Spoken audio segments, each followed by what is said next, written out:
return of the living dead. More brains. Do you want to party? It's party time. We got a party. It's party time. Do you want to party? They're back from the grave and ready to party. The return of the living dead. Rated R. We got a party.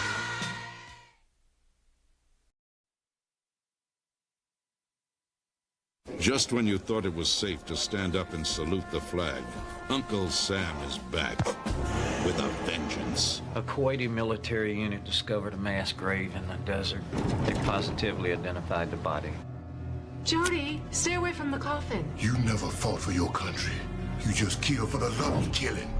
Now, Uncle Sam has a contract on America. Draft dodgers, watch out. Someone's been killed. Tax cheaters, beware. No one will ever burn another flag. Nobody will ever desecrate another grave. And no politician will ever tell another lie. And the July 4th weekend will never be the same again. From William Lustig, director of Maniac and the Maniac Cop trilogy, comes an all-new terror experience. Uncle Sam. He's a red-blooded, all-American nightmare. Uncle Sam wants you dead.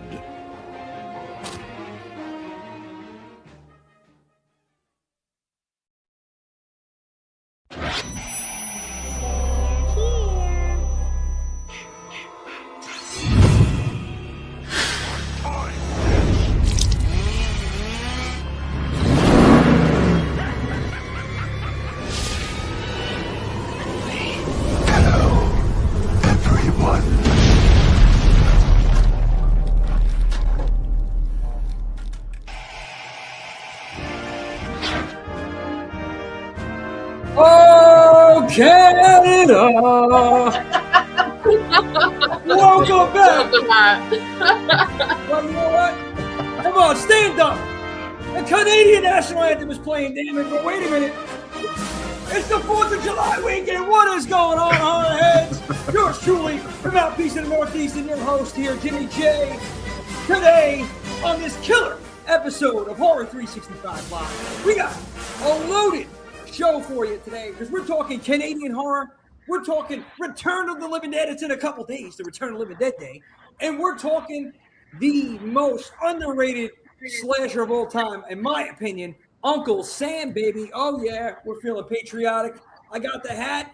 And this week we have right next to me, the man, the myth, the legend, the son of a slasher, baby. Sugar Daddy, Sean Rhodes. Give it up. Hello, Sean. Thank you so much. I appreciate it. And the applause. Nice.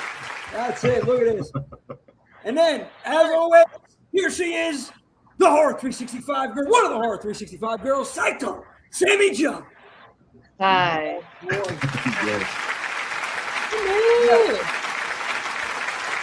packed audience out here today. I don't know. Well, and then right below is the other Horror 365 final girl, the Princess of Pain. Paige Ann. What's up, Paige? Hi, how are you? Princess of Harlem. Paige and last, but certainly not least, this man needs no introduction, but we're going to give him one anyway. The anesthesiologist, Swift Knox, a.k.a. Swift Wheelchair Flare, a.k.a. Swifty Sand in the building. Bad news, baby. Let's go. Bad news, bad news. Happy Canada Day to all my Canadians, eh? We're celebrating Canada, eh? Oh, Canada. Also, I got to take this hat off because I'm going to tell you, it is getting hot already in here. Woo! I love my temperature's rising. Today we're going to get into it, guys. We're going to hit the chat up in a minute. But I want to tell everybody, if you haven't done so already, what are you waiting for? Crawl out from under the rock, like, share, subscribe. spread the word over here. Horror 365 is alive. Check us out on Facebook, Horrorheads 365, on Instagram at horror.365. You can shoot us an email, horrorheads365@gmail.com. Website coming up soon, so stay tuned for that. We just also announced that if you're looking to throw your own horror event, hire us because we have the connections. I know a guy that knows a ghoul that knows a comic book hospital. It's wild that area. Listen, we can help you hook it up, whether it's a party or trivia, whatever you're looking for. There's no event too small or terrifying. We got you covered. Reach out to us through email, horrorheads365@gmail.com. And like I said, stay tuned. Website coming soon. We had some horror headlines. I want to get into something, but I know this episode is so massive, so I'm not even going to get into any of the headlines that we had down here. I want to get right into this, but before I do that, I want to tell everybody, you got to see this guy right here, Sean's Horror Corner. Sean, I want to give him the floor. I want you to plug your show and everything that you have going on. Well, thank you so much. Yeah, just Sean's Horror Corner on YouTube. I'm pretty much on every form of social media there is, reviewing horror movies, talking about stuff in horror collection. A lot of great guests on. I saw that horror couple in the chat. Just recorded with them last night. Yeah, we're just having fun. Absolutely. And yeah, let's see, what do I have coming up? Friday the 13th, part 6. I'll have an episode of that coming out on Friday. And then next week, I've got Undertone, Texas Chainsaw Massacre, The Next Generation, and Army of Darkness with Brendan from Our Life in Horror. So yeah, lots of fun stuff. Oh my Absolutely. God, Sean! You check out Sean. You see all of the best content creators with him. He's collabing, the collab king. I don't know how he managed to secure such amazing collabs, but he's the man and he did it. Go check him out. I pay well. My mind, Sean. I hear all that good stuff coming, man. I gotta. Yeah. You had me on Friday the 13th, part 6. You had me on that. So much fun. I mean, cannot wait, Sean. Thank you, and thank you for taking the time for us today. So you're welcome, brother. Of course. I want to get to the chat, but I also want to give you guys again the breakdown today. We're going to get into Canadian horror, and then we're going to talk a little bit about Return of the Living Dead, and we're going to talk about Uncle Sam before we wrap it up. And don't forget the trivia question. Stay to the end because the trivia question's coming at the end of the show. We're back on that. Got to get our trivia champ of the week before we sign out of here. But let's see who we got. Jimmy, DB, KNY. Hello. Jimmy DB, BK, NY. What up, bro? Trey. D-Rock. Mr. D-Who. Howdy. Yeah, Return of the Living Dead. Yes, indeed. Oh, you already know. It's that time. USA. Mikey Bone starting it up here. Oh, we got Nanette. We got Nanette in the house. How you doing, Nanette? Thank you for joining us. Nanette, what's happening? Miss you, Nanette. To the madness. Oh, shit. We got that horror couple in the house. What is up? Listen, everybody go check out that horror couple. I know you already are, because who's not? But also check out their merchandise, man. They got some dope merchandise out. They got some T-shirts. They got stickers. They got coffee mugs. Go check them out. Go check out that horror couple. Check out their merch store. They got some dope stuff. I see Sugar Daddy Sean Rose. He picked up something. He picked up a nice little piece of merchandise from that horror couple. Why not you? Everybody, listen, it's dope. Go out there and get it. Teamwork makes the dream work. Support your killer content creators out here. Absolutely. Love it. Absolutely. Hungry for Matt Griffin. What's up, Matt? Oh! Whoa. Nice. Matt We is got back. Hungry for Horror. Matt Griffin back. What's up? Hey, Nemo. Nemo got me twisted last night. I believe that. Yes, Nemo. I'm throwing you right under the bus. You did it. She got me twisted. I went over there to Frida. She had them drinks flowing, and your boy was going out of control. Oh, my goodness. Thanks, Nemo. Love you. Nemo hooking it up over there. Best bartender in Brooklyn, as you say, Swift, 100%. Yes, indeed. She's the best. Look at this. I feel like we're starting early. Rob Humphrey. Rob. Oh. I like to call him Rob the Heartthrob because he's got the line around the block. Rob, you're such a delight. You're such a delight. We'll wait. In my case, Rob, the heart attack, because every time he's on, he stresses me out. Every time Rob's in the chat, it's a heart attack when he's in the chat because I'm not going to mention it because then he's going to start going off. Alex. Oh, hey yo.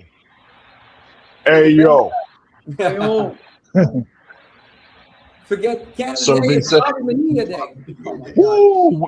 Listen, that is the slickest. That is the slickest heist of the century. Bobby Bonilla. Absolutely. Slickest heist of the century, bro. 100%.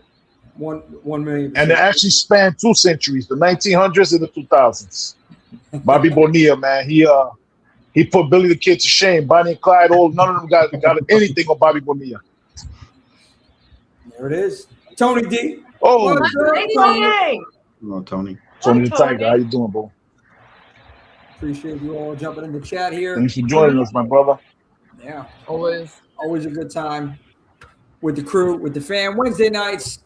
So I want to get into this right away. Canadian horror, right? When you think of Canadian horror, what's the first movie that comes to mind?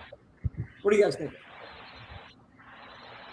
Anybody? I had to look it up because I was curious about Canadian films, and I was very happily surprised to see one of my favorite found footage films was Grave Encounters. Mm-hmm. Oh, it's a good movie. I love that movie. Love it. So that's definitely on my top. So, Grave Encounters. Okay. The Void is one of my favorite Canadian horror films. If you have not seen The Void, you need to go see it. So, I'll give you a little fun fact, right? So, in The Void, they use the same puppets and like animatronics that they used in The Thing. So, if you needed to know that, now you know. The more you know. That's amazing, though. Thank you, Paige. I know you're a foreign horror specialist. The Void. Grave Check it out. It's a great movie. I gotta check it out. The first one that comes to my mind, and it always is going to have a special place with me, is My Bloody Valentine. From 1981. That's the first horror movie I watched by myself as a kid. That's what started my love of horror. Love it. As a kid, I was scared of everything. My dad watched horror, my aunt watched horror, and it all terrified the hell out of me. But I wanted to watch it. Like I wanted to be able to watch horror with my dad so bad. And so I just kept catching bits and pieces. And then finally one night, I'm like 12 years old. I'm up by myself. I got on, HBO or something, and My Bloody Valentine came on. And so I made myself just sit there by myself and watch it from beginning to end, and changed everything. I started loving horror from that point on. So yeah, My Bloody Valentine is always going to be a big one for me. My Bloody Valentine is a cult classic, man. It's just from that 81 year, so many great movies from 1981 for horror. And that's got to be top 3 of the year. And by my opinion, top 2.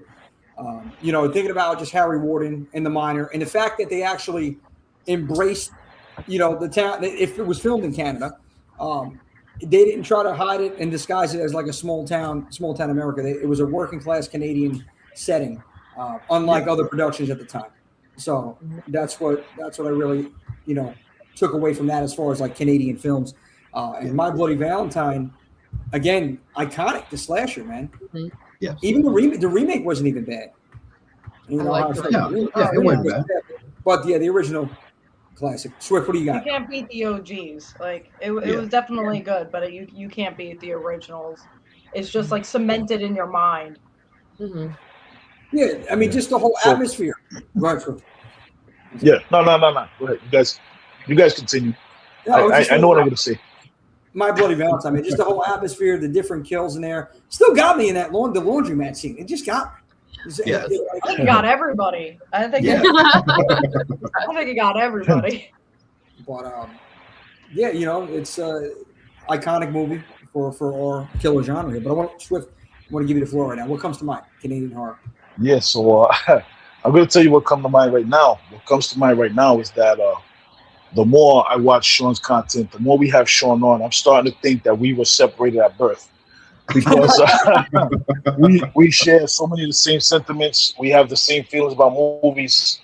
That's like my brother from another mother. You know what I mean? So I would have to say, much like what Sean said, I would say My Bloody Valentine. But being that Sean said it already, I would have to say Ginger Snaps. because Ginger Oh, Snaps that just was my next one. screams Yeah, Canada same. to me. You know what I mean? So I would have to see Snaps. My Bloody Valentine is the first one I think of, and the second I would think of Ginger Snaps. Yeah, that horror couple. Shout out to them. Wow. Ginger Snaps is great. Canadian horror film. See, yeah, there you go. That horror couple.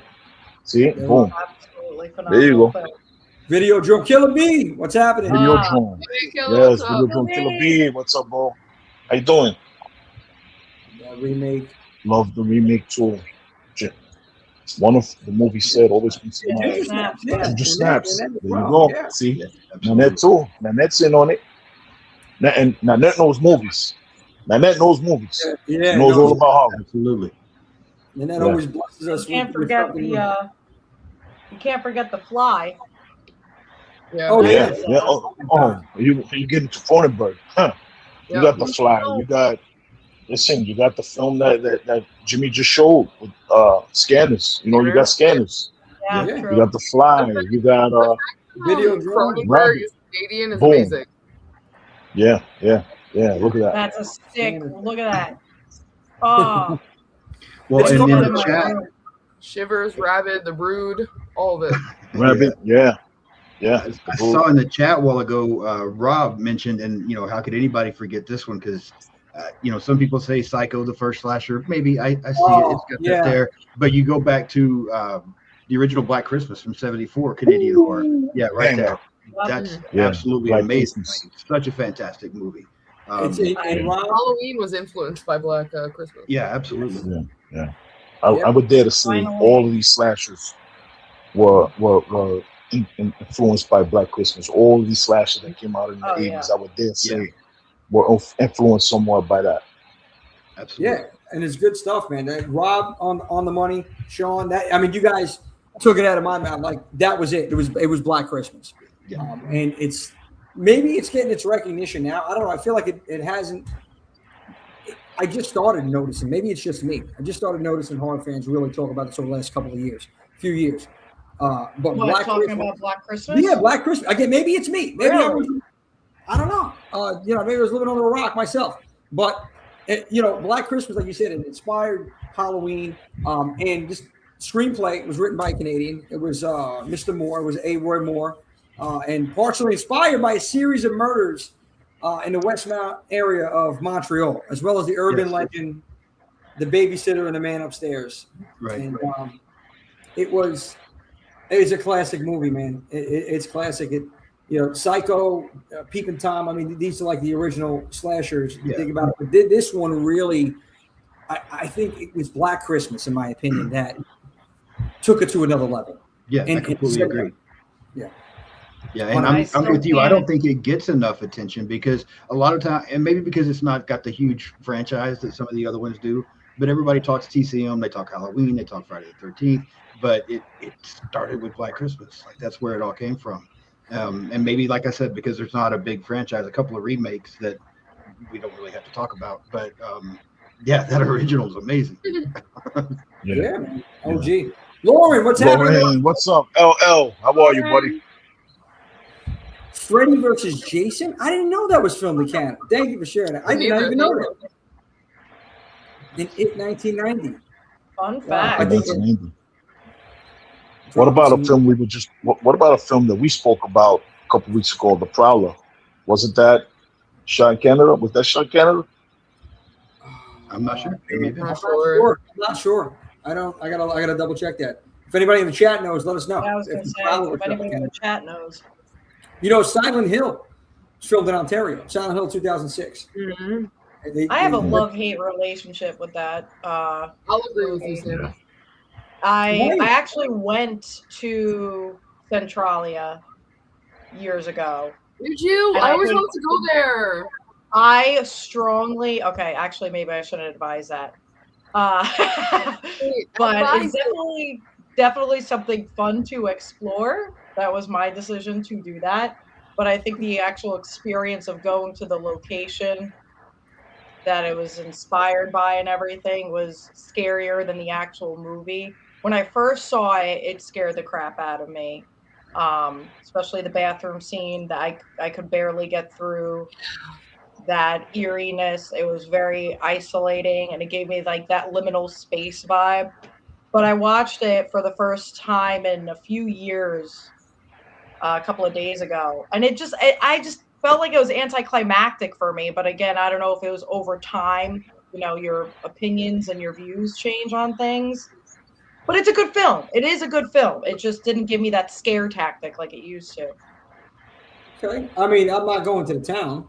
I'm not just not. I'm not doing that. Okay.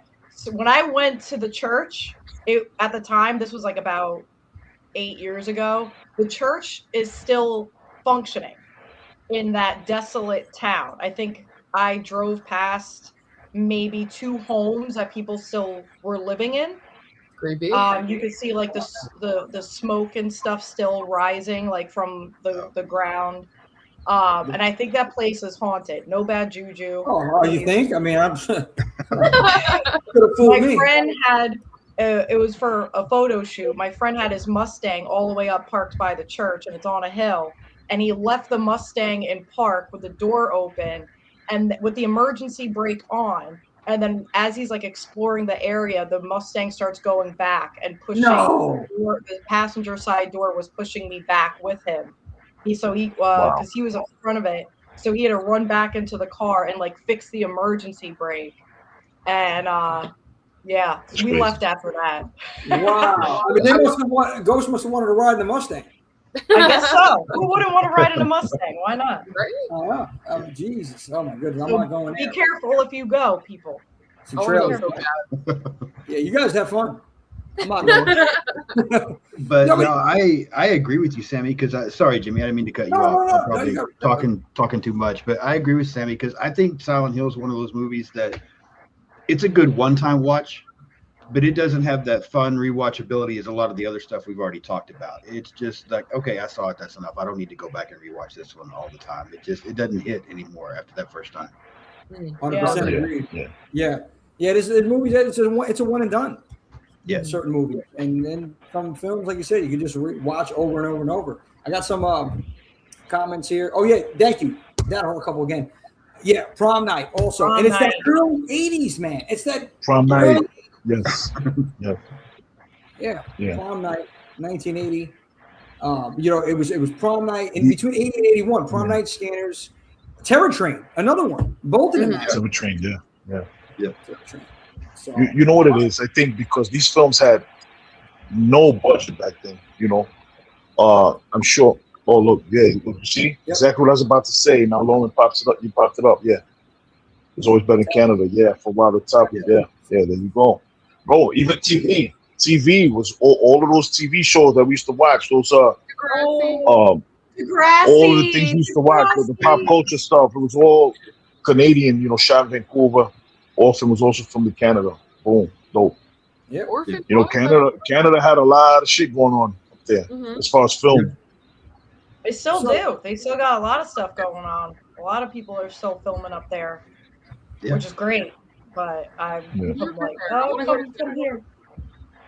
So I want to go back to Black Christmas because this is something I gotta know. Do you guys think it was the blueprint for the modern slasher? Are we in agreement on that? It was the blueprint for modern slasher. Do you think it gets too much credit? Yeah, 100%. No, I think it deserves its credit. Absolutely. Yeah, it doesn't get enough. I agree. It's definitely the blueprint. Yeah, 100%. I agree. I agree. 100%. Have you guys seen Pontypool? No. Pontypool. I haven't seen it. I've seen Pontypool.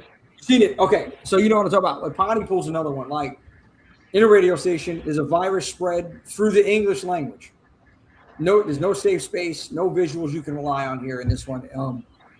What do you think it is, Swift? Since you've seen this movie, you think it's? I think it's personally one of the smartest concepts from a Canadian film, or give me your thoughts on Pontypool. What do you think about this one? I think they could have definitely. I mean, I don't, not everything needs sequels, but I would love to see another installment of something like this. Pontypool.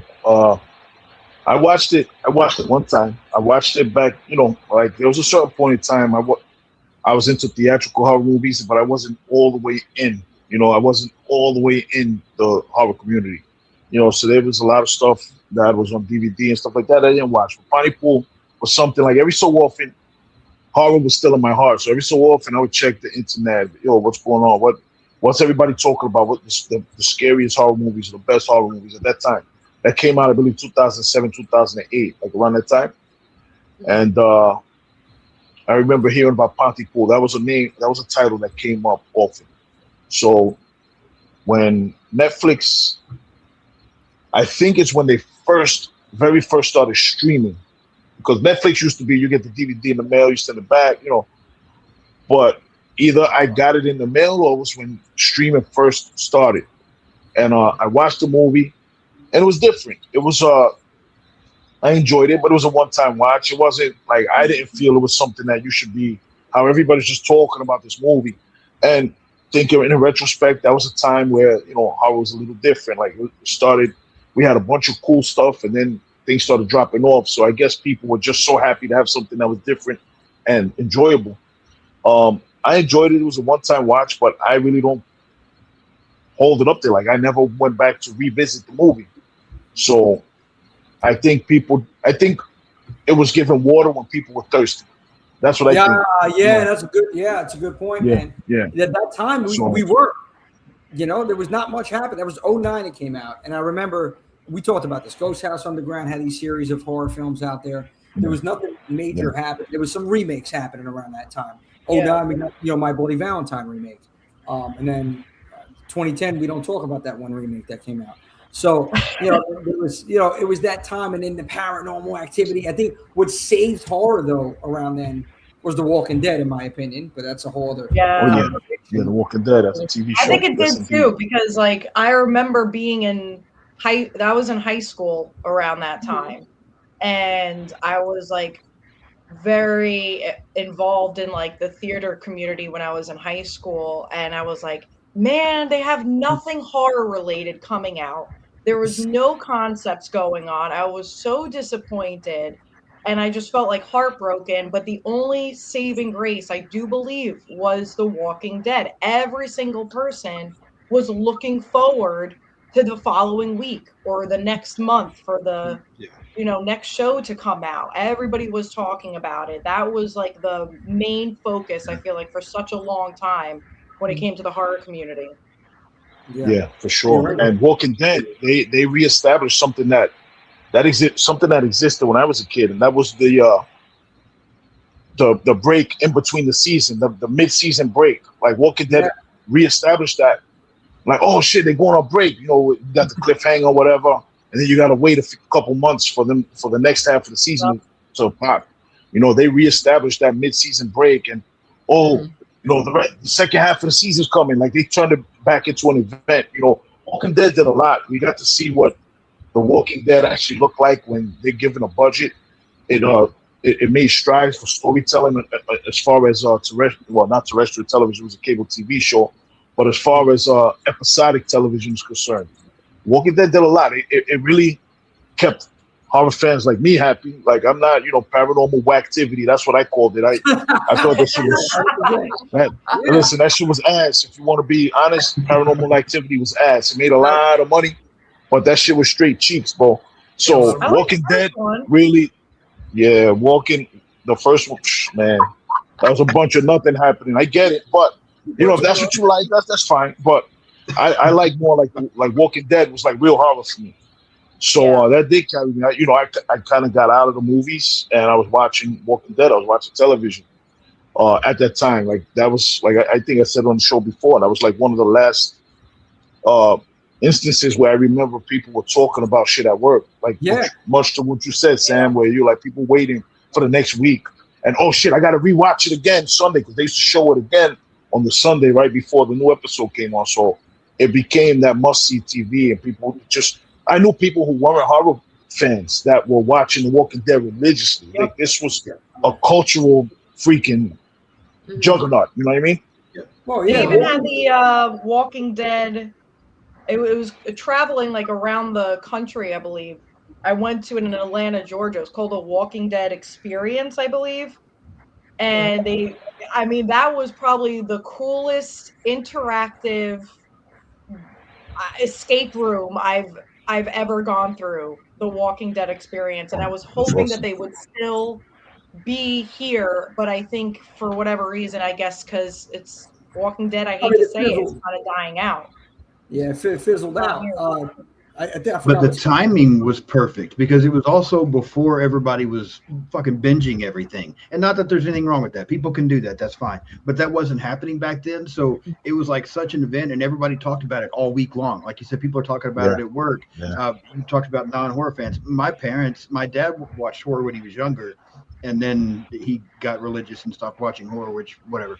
But my parents didn't like horror then by that time, but they watched The Walking Dead. Like they still like The Walking Dead. And so it was talked about all week long. People were excited. Everybody was sitting around the TV on Sunday because you couldn't just binge it and watch it all at once. So the timing and everything was perfect. You're right. That's a very good point. Timing of that. And I want to go to some of the comments real quick. I see Chris Wells in the house. Weird Short Films. What's going on, Chris? What's up? Shout out, bro. Swinging through. Everybody follow Weird Short Films. Everybody follow Weird Short Films on YouTube. That's it. Check him out, Mike. Oh, we got Mike. Great too. Yeah. What's up, Mike? I don't know if my mom's is here, but Mike lives on our block. He lives on our old block on East 21st Street. Yeah. Sorry, Mike. I don't want to put you out there. Oh, there he goes. Mama's Swift in the building. Mama. Yeah, The Walking Dead reviews of the. Yeah. See, let me tell you, I fell off of The Walking Dead when Beth got killed. Not because I was against it. I didn't protest or nothing like that. I just happened to stop watching at the time. Walker Stalker Convention. Name. I like that name. Yep. And then where is it, Richie? Oh yeah, Richie, let's just stop it, please, because I know it's at least we have an AC. I have nothing. I'm dying. I was just telling everybody before the show, and just before we get back on the Canadian horror, just telling everybody before the show, by the time I'm out of here, it's going to look like the scene in Ace Ventura 2. He's coming out of the rhino. I'm going to be just like trying to get out of the room. Anyway. Oh, shit. Now, here's what I want to say here. Big shout to Mike. Okay. What is Canadian horror? Like, what is it to you? Is it ice and isolation in small towns? Is it body horror in psychological trauma, or is it just American horror with better tax incentives? What do you guys? I think it's that one.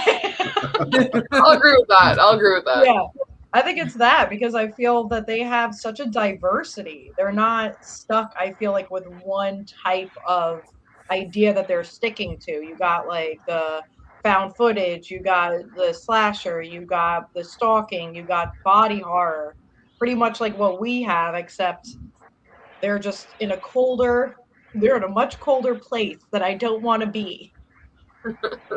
Yeah, it's tough because you look at, not only is it their horror films, but you look at their creators. David Cronenberg, he's pumped out Big one, I an think incredible library of films, an incredible catalog. Yeah, I mean, cut you real quick. So Cronenberg, because you said this, and I think he was the first. In my opinion, he was the first person that actually had me thinking like it was more intellectual horror. Am I wrong on this? I mean, I don't know. That just I get what you're saying. I get what you're saying. In a way, I guess, yeah. That's how I feel. I'm sorry, Swift. Go ahead. Yeah, no. Like you look at the creators that they got over there, right? Cronenberg, like you said, his stuff, not only was it visual, but it was psychological. You know, it made you think. It really made you just ponder upon so many different things. You know, so he's showing you things and he's making you think. You look at you got the twins, the Twisted Twins, the Saska sisters. They dropped American Mary. They dropped, listen, bro. They dropped all these crazy movies. There's something up there, man. Canada is. Something they are in tune with horror. Yeah, something up north, bro. They are in tune with horror. You look at. I'm thinking this is a Canadian thing, but the Wendigo. Like I'm thinking that Wendigo legend is a Canadian thing. You know, like Canada is steeped in horror lore. You know, that thing with the Wendigo. Like you eat the flesh.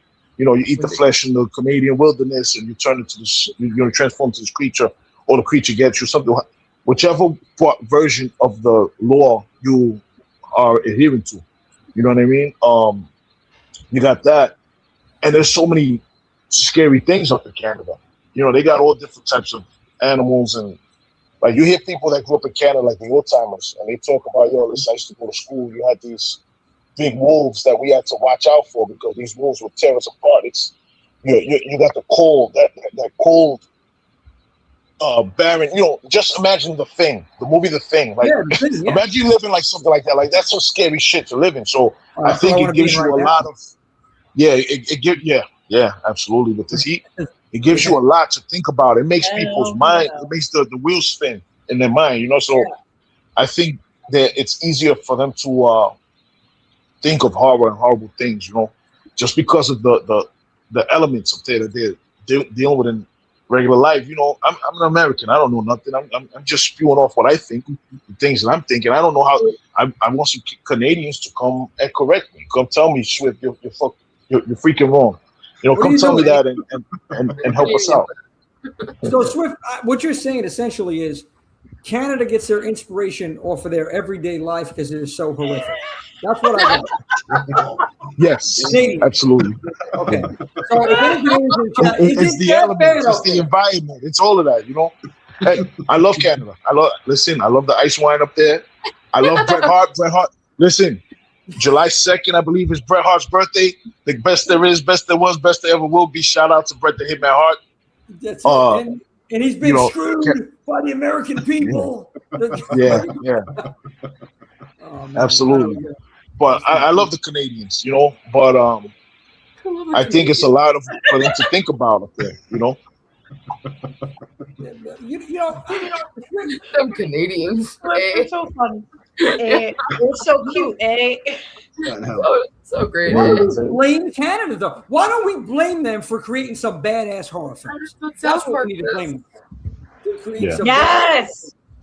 For innovating, for being so influential. Here we go. 100%. Darn Canadian. You know, again, that those first 2 years of the 80s, man, 80 and 81, with just those films alone, cult classics and iconic in our genre. You know, Prom Night, that life. Yeah, My Bloody Valentine and Terror Train. You know what? Terror Train's another one. I don't know about the remake too much, but Terror Train, it doesn't get. I think it's another one. It doesn't get enough credit. I enjoyed it. Maybe that's me. The ending with Jamie Lee.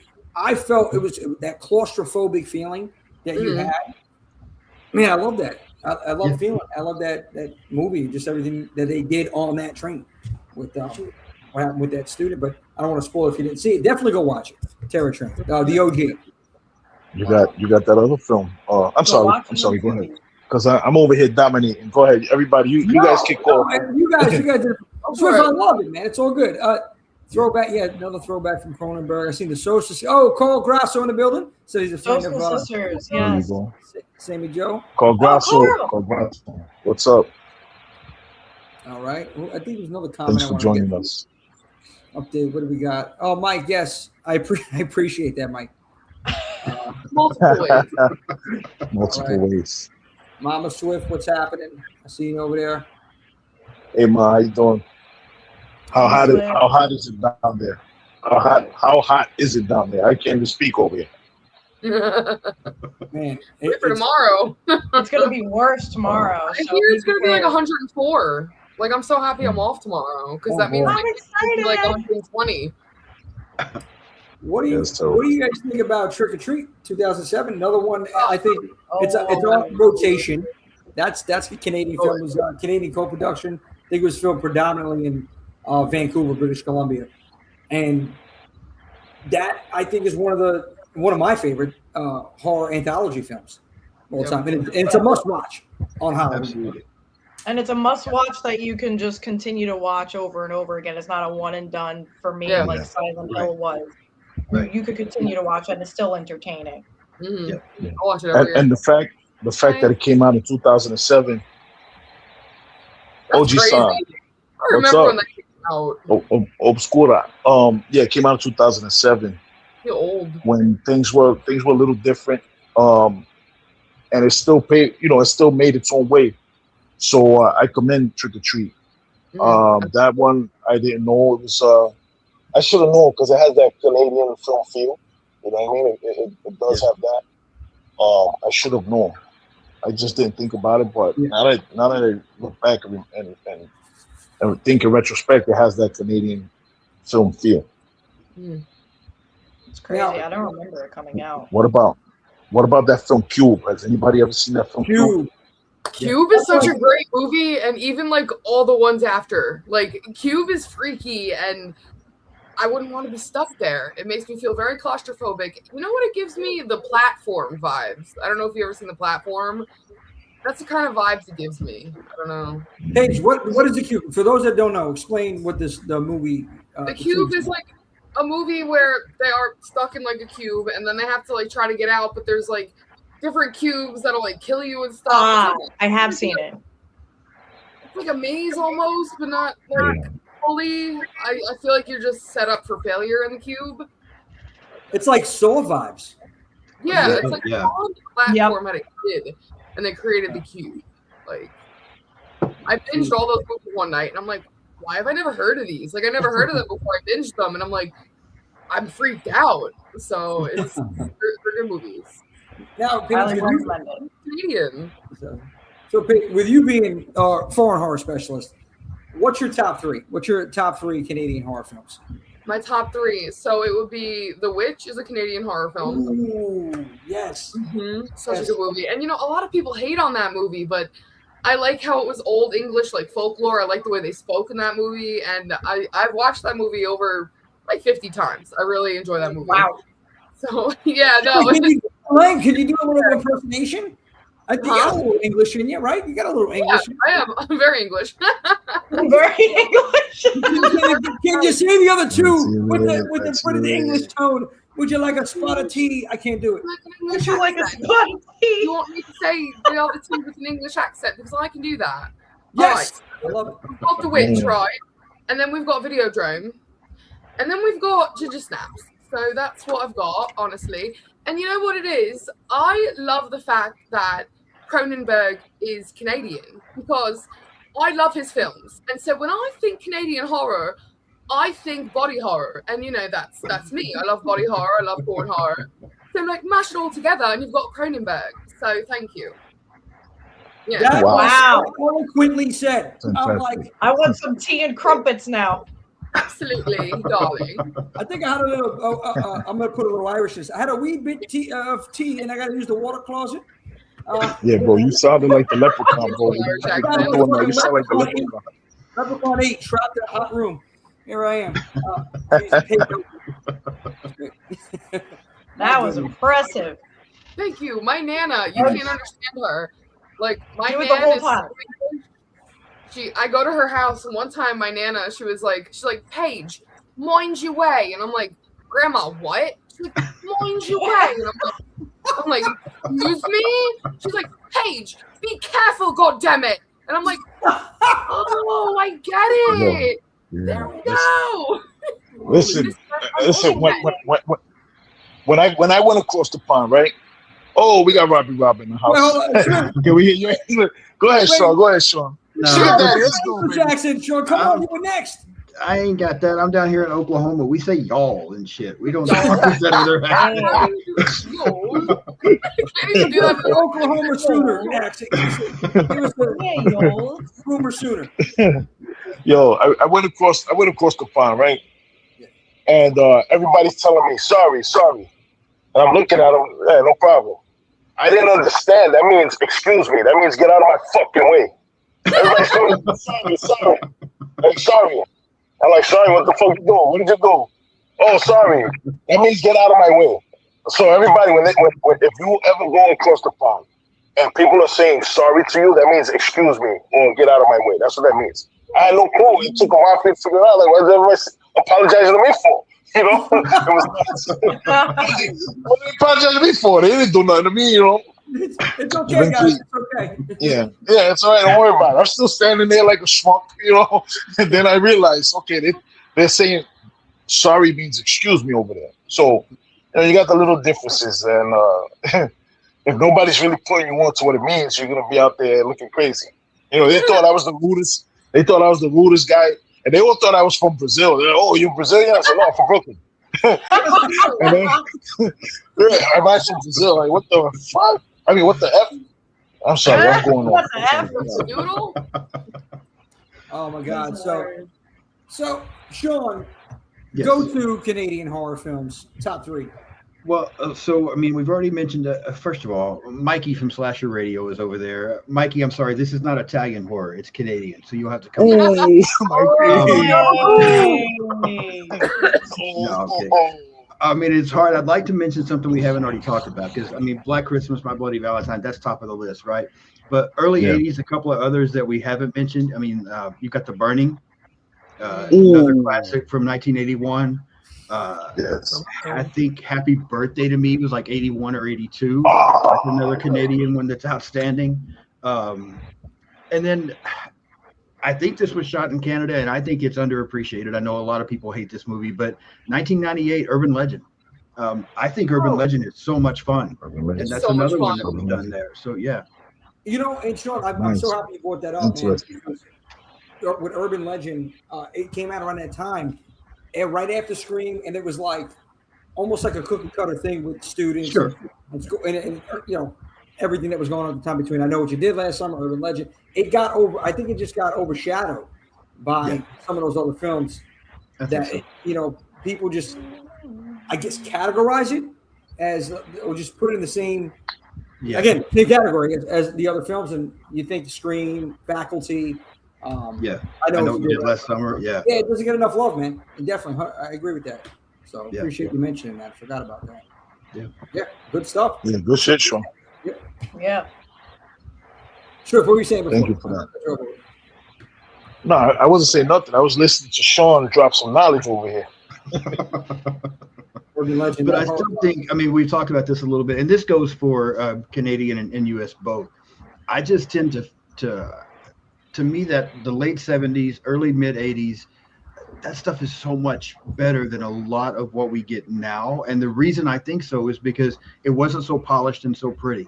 That's some of the problem I have with remakes. There's some good remakes out there. There's some good ones. But so many times, like take Black Christmas from 74, and then you got the remake in 2006. And it's a totally different vibe. Like everything is so polished. All the actors look like fucking supermodels, and the house is all looking beautiful, and everything's so pretty and so polished and so great. And then you watch 1974, and it looks like your fucking neighborhood. Like it's something you see every day. The house looks worn down. You know, I mean, it's just so much more natural and seems real on some of these late 70s, early 80s films, and that's what makes them so great. That's a good point. I agree. Because it all adds to the feel, right? It all adds to the feel of the film. Like with these particular movies that we watch, these horror movies, so much is to be said of the importance of ambiance and what you feel when you watch this movie. Not only the tone that's set by the film, but what the viewer is feeling, you know, as they're watching the film. So, bro, that's a great point that you just made, 100%. And if you look at some of the remakes that really did work, that we really sang the praises of, they may have had that certain look, but they still felt nasty. They still felt ugly. They still felt dirty. You look at 2003's Texas Chainsaw Massacre. Yeah, that felt like a sweltering, gut-busting film. You look at what's the other one? Well, he was a remake as well. Well, yeah. But the other one, what's the other one that came out 07? We were just talking about the movie. Evil Dead. Evil Dead. Look at Evil Dead. Like Evil Dead 2013, Rob's favorite movie. Right? Yeah, it felt nasty. It felt like you had to take a bath after you watch this thing. So like you're not even in the movie. You're watching this thing. Like, I gotta go take a freaking bath. You know, so much. It's such an important aspect of film, and that's how the audience members are feeling when they're watching this thing.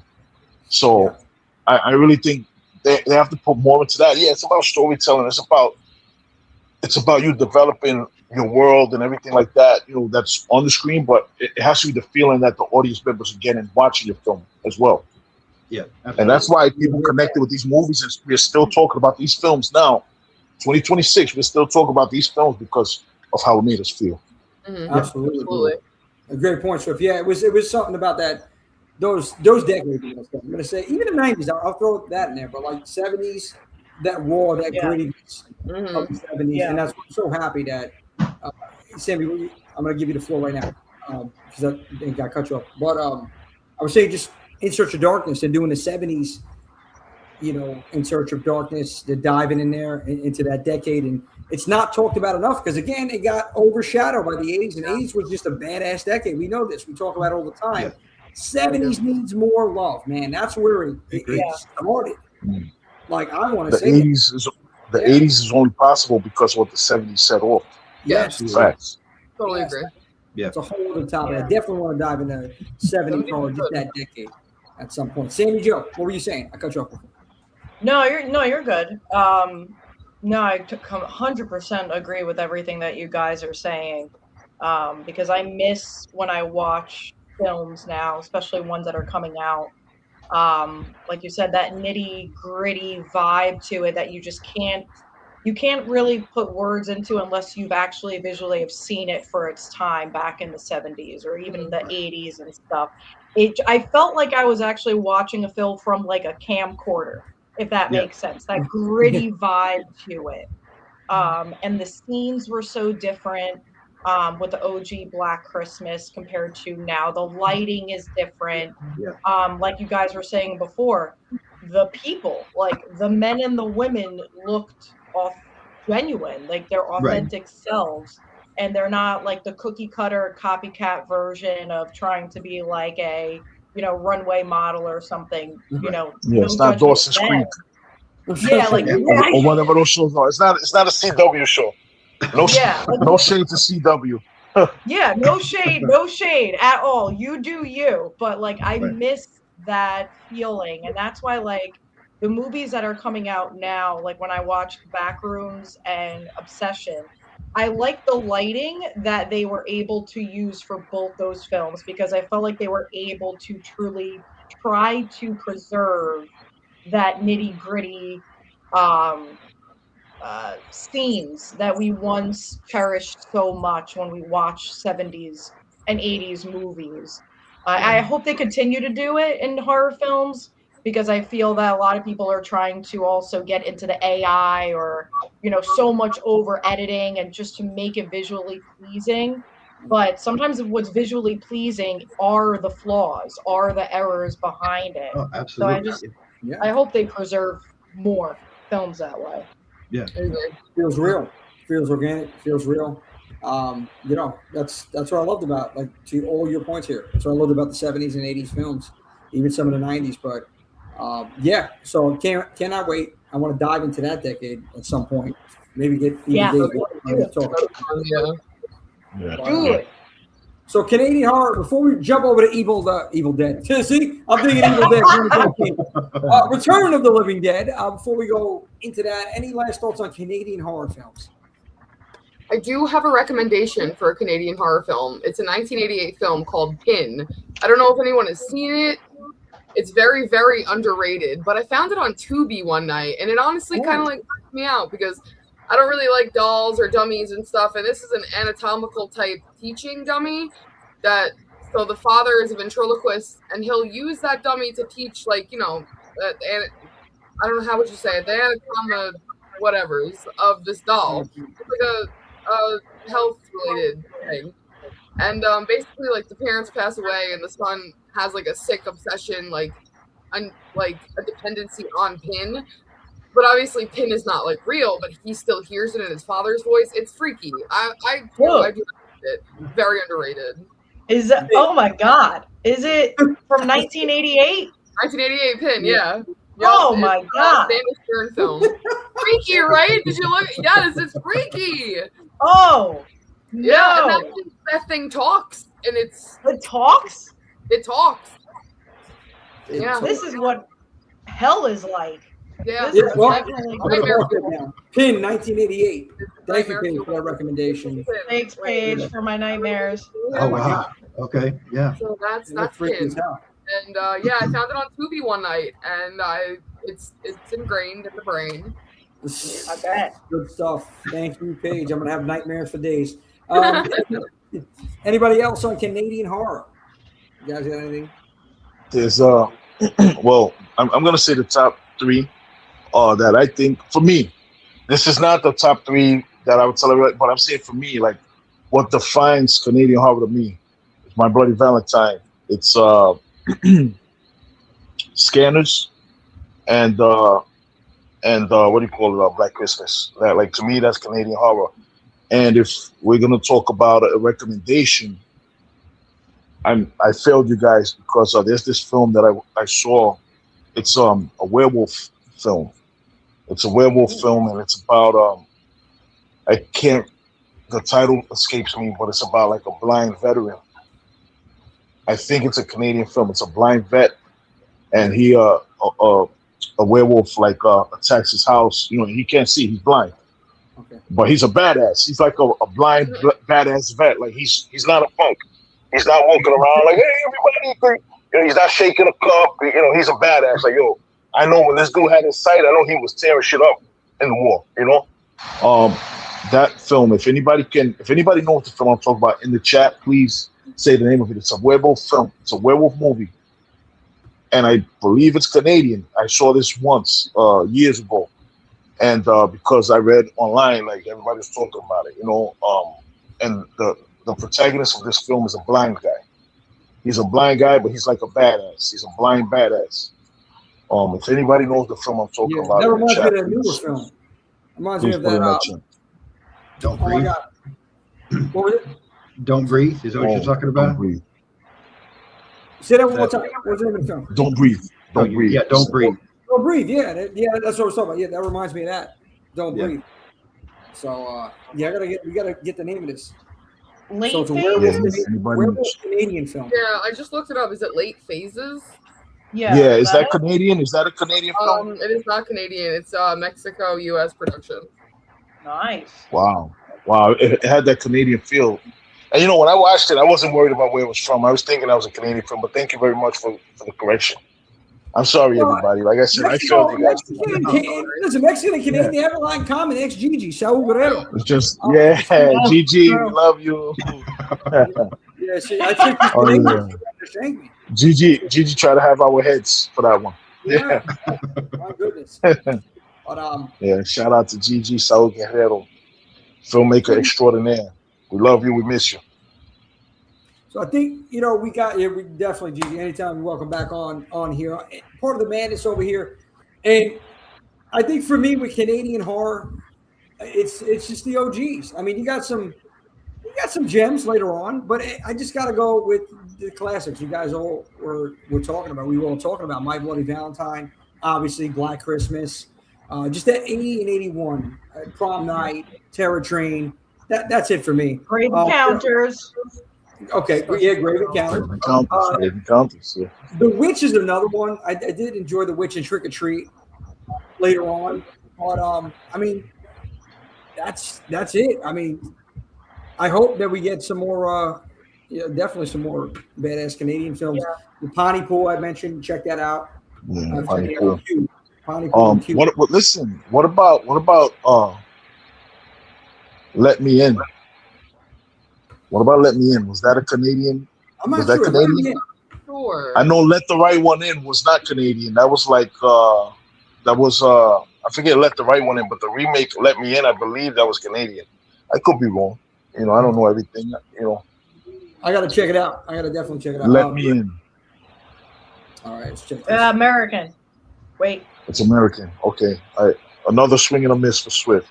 Yeah, one more strike. One more. Yeah. Oh my God, Swift! Listen, come on, you're benched. That's it. You're benched. Yeah, Good stuff. So, all right, guys, we're gonna switch over from Canadian horror right now, and we're gonna talk about one of the most iconic movies from the '80s, and especially for the zombie subgenre right here. And you know, you all know what I'm talking about. Where's the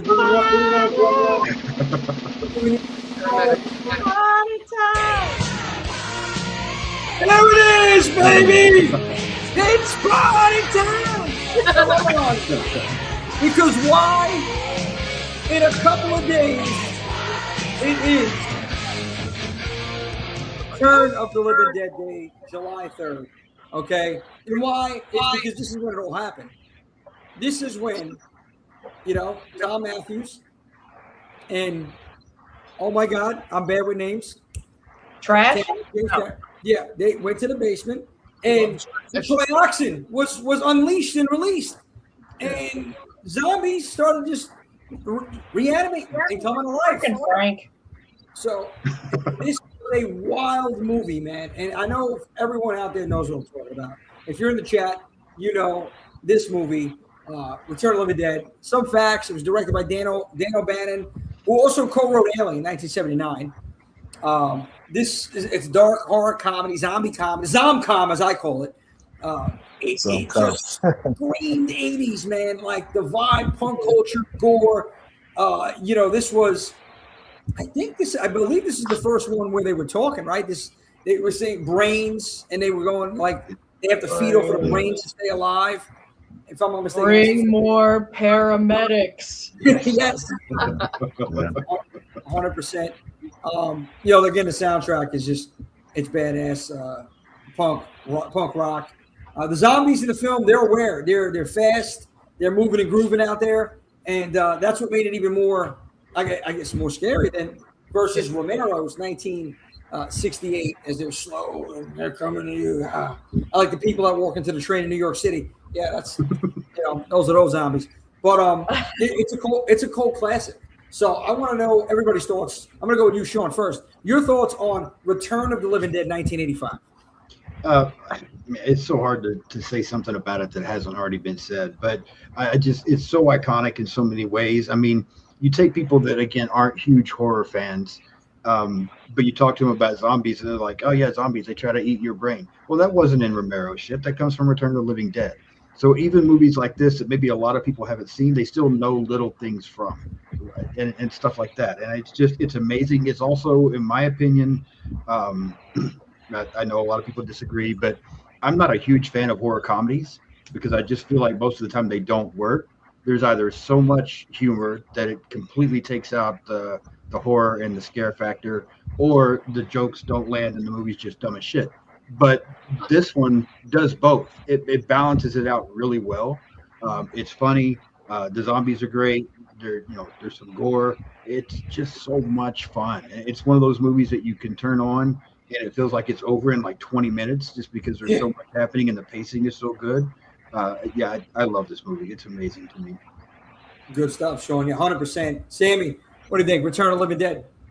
I don't think that there is any flaw that Return of the Living Dead has in that entire movie. I'm absolutely obsessed with it. I remember watching it when I was younger on TV. It came on and I fell in love with it, but I forgot about it for many years because I was midway watching it and I was like, I'm never going to know what this movie is ever again. Years went by and it became like even more of a cult classic more than ever. And then I was like, that's the one I was in love with. Watched the whole thing from beginning to end. And I love the whole vibe of it. Like Sean said, the pacing was beautiful because it's not one part where you're just like, okay, I'm waiting. This is my potty break time now because I'm just too bored. It was just constant action every minute. And I love the comedy between Frank and Freddy. I think out of all the amazing actors, their chemistry was outstanding. Like, I thought they remind me of like Abbott and Costello or something going on. Like the way they just connected with each other. The zombies were great. I think the scene that freaked me out the most was when all the smoke was finally, doing the damage it did, and seeing that poor dog, the half-cut dog, and it was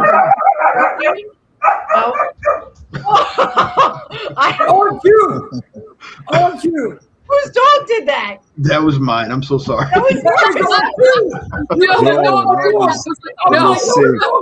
was awesome. I thought that was you doing that. I thought you had that in the soundboard. Yeah. She hates that part of the movie too. She hates it. Oh my God. She didn't see PTSD. Dog, you triggered the dog, Sammy. You tripped that. That was amazing. But yeah, that was good. Thanks, Sean. Thanks, Sean. So what you doing, man? Yeah, it was. I love it. It was outstanding. I dressed up for Trash for Halloween. It was just phenomenal. I'll keep watching it until the day I close my eyes. Very, very well said. All right, Paige, talk to us. Return of the Living Dead. Return of the Living Dead, I feel like it perfectly balances like horror and comedy without like undercutting either one of them. Look at that baby. Listen, it was just a movie. It was just a movie. Yeah, she's gonna be all right. It's okay. Okay. What's your dog's name, Sean? Her name is Bella. Bella! Hey, baby! Bella. Hey, Bella! Hey! You're so pretty, Bella. Beautiful. Oh, man. Beautiful. I love dogs. That's precious.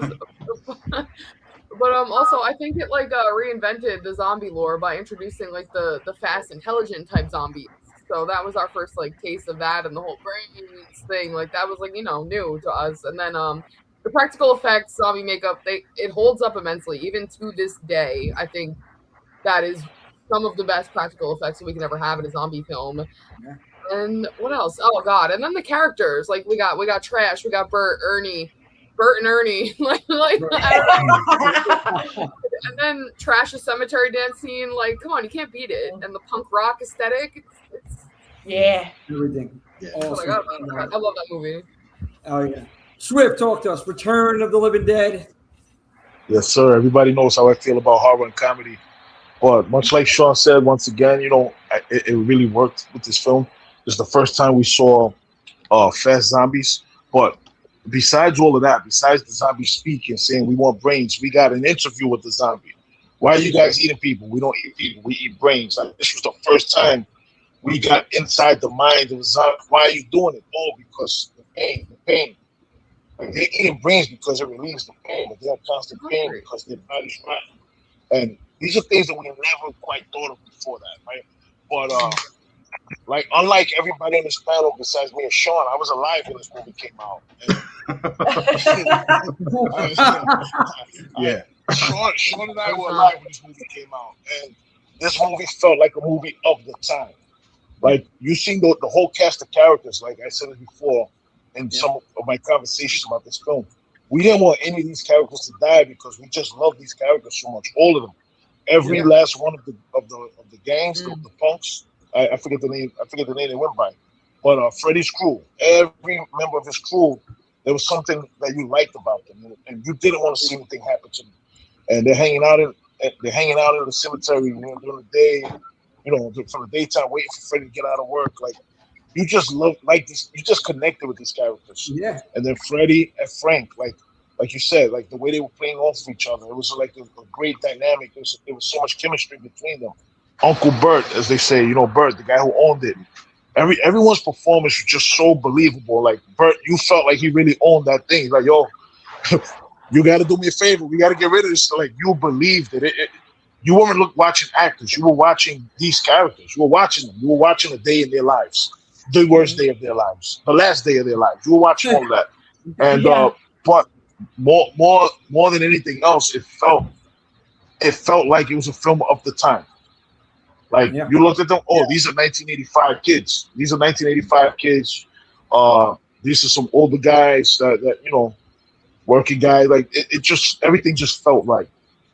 And I think that's why it was different than what Romero did. Like, Romero invented and created his lane in the zombie genre. But this took something that he created, right? And, there's a little controversy with,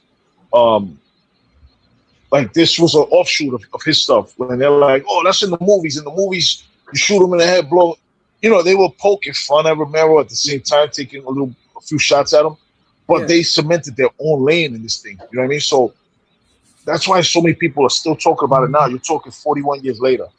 41 years later, people are still talking about this movie because it made such an impact. Again, like you said, Jimmy, the music, the soundtrack for this movie. I remember seeing online that a lot of the rights for the music in this film made them have to put different music in the current releases of this film. I wish I would have had it on tape from back then because to really see what different. I always remember music being like an instrumental part of this film. I just wish I would have had something from back then to hear so I could see what music they had back then before the rights lapsed and everything like that. Yeah. But it was just a lot of fun. This movie was so much fun. And I'm running my mouth too much. I'm sorry, guys. No, listen, all of you. Yeah. Tremendous. All of you, tremendous points. I can't even, there's nothing I can add to that. I just really enjoyed this movie. And Swift, to your point, it spoke with the group of kids that cast the characters. You got behind them, and it spoke on the kids, of that time. And the aesthetic and the 80s vibes and the music and the chemistry. Sammy, to your point, Frank and Freddy, the chemistry, it's not a bad question.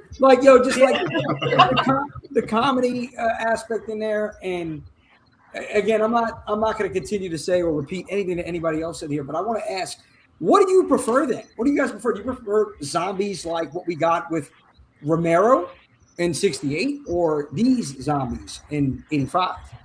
I like these ones, honestly. What? I do.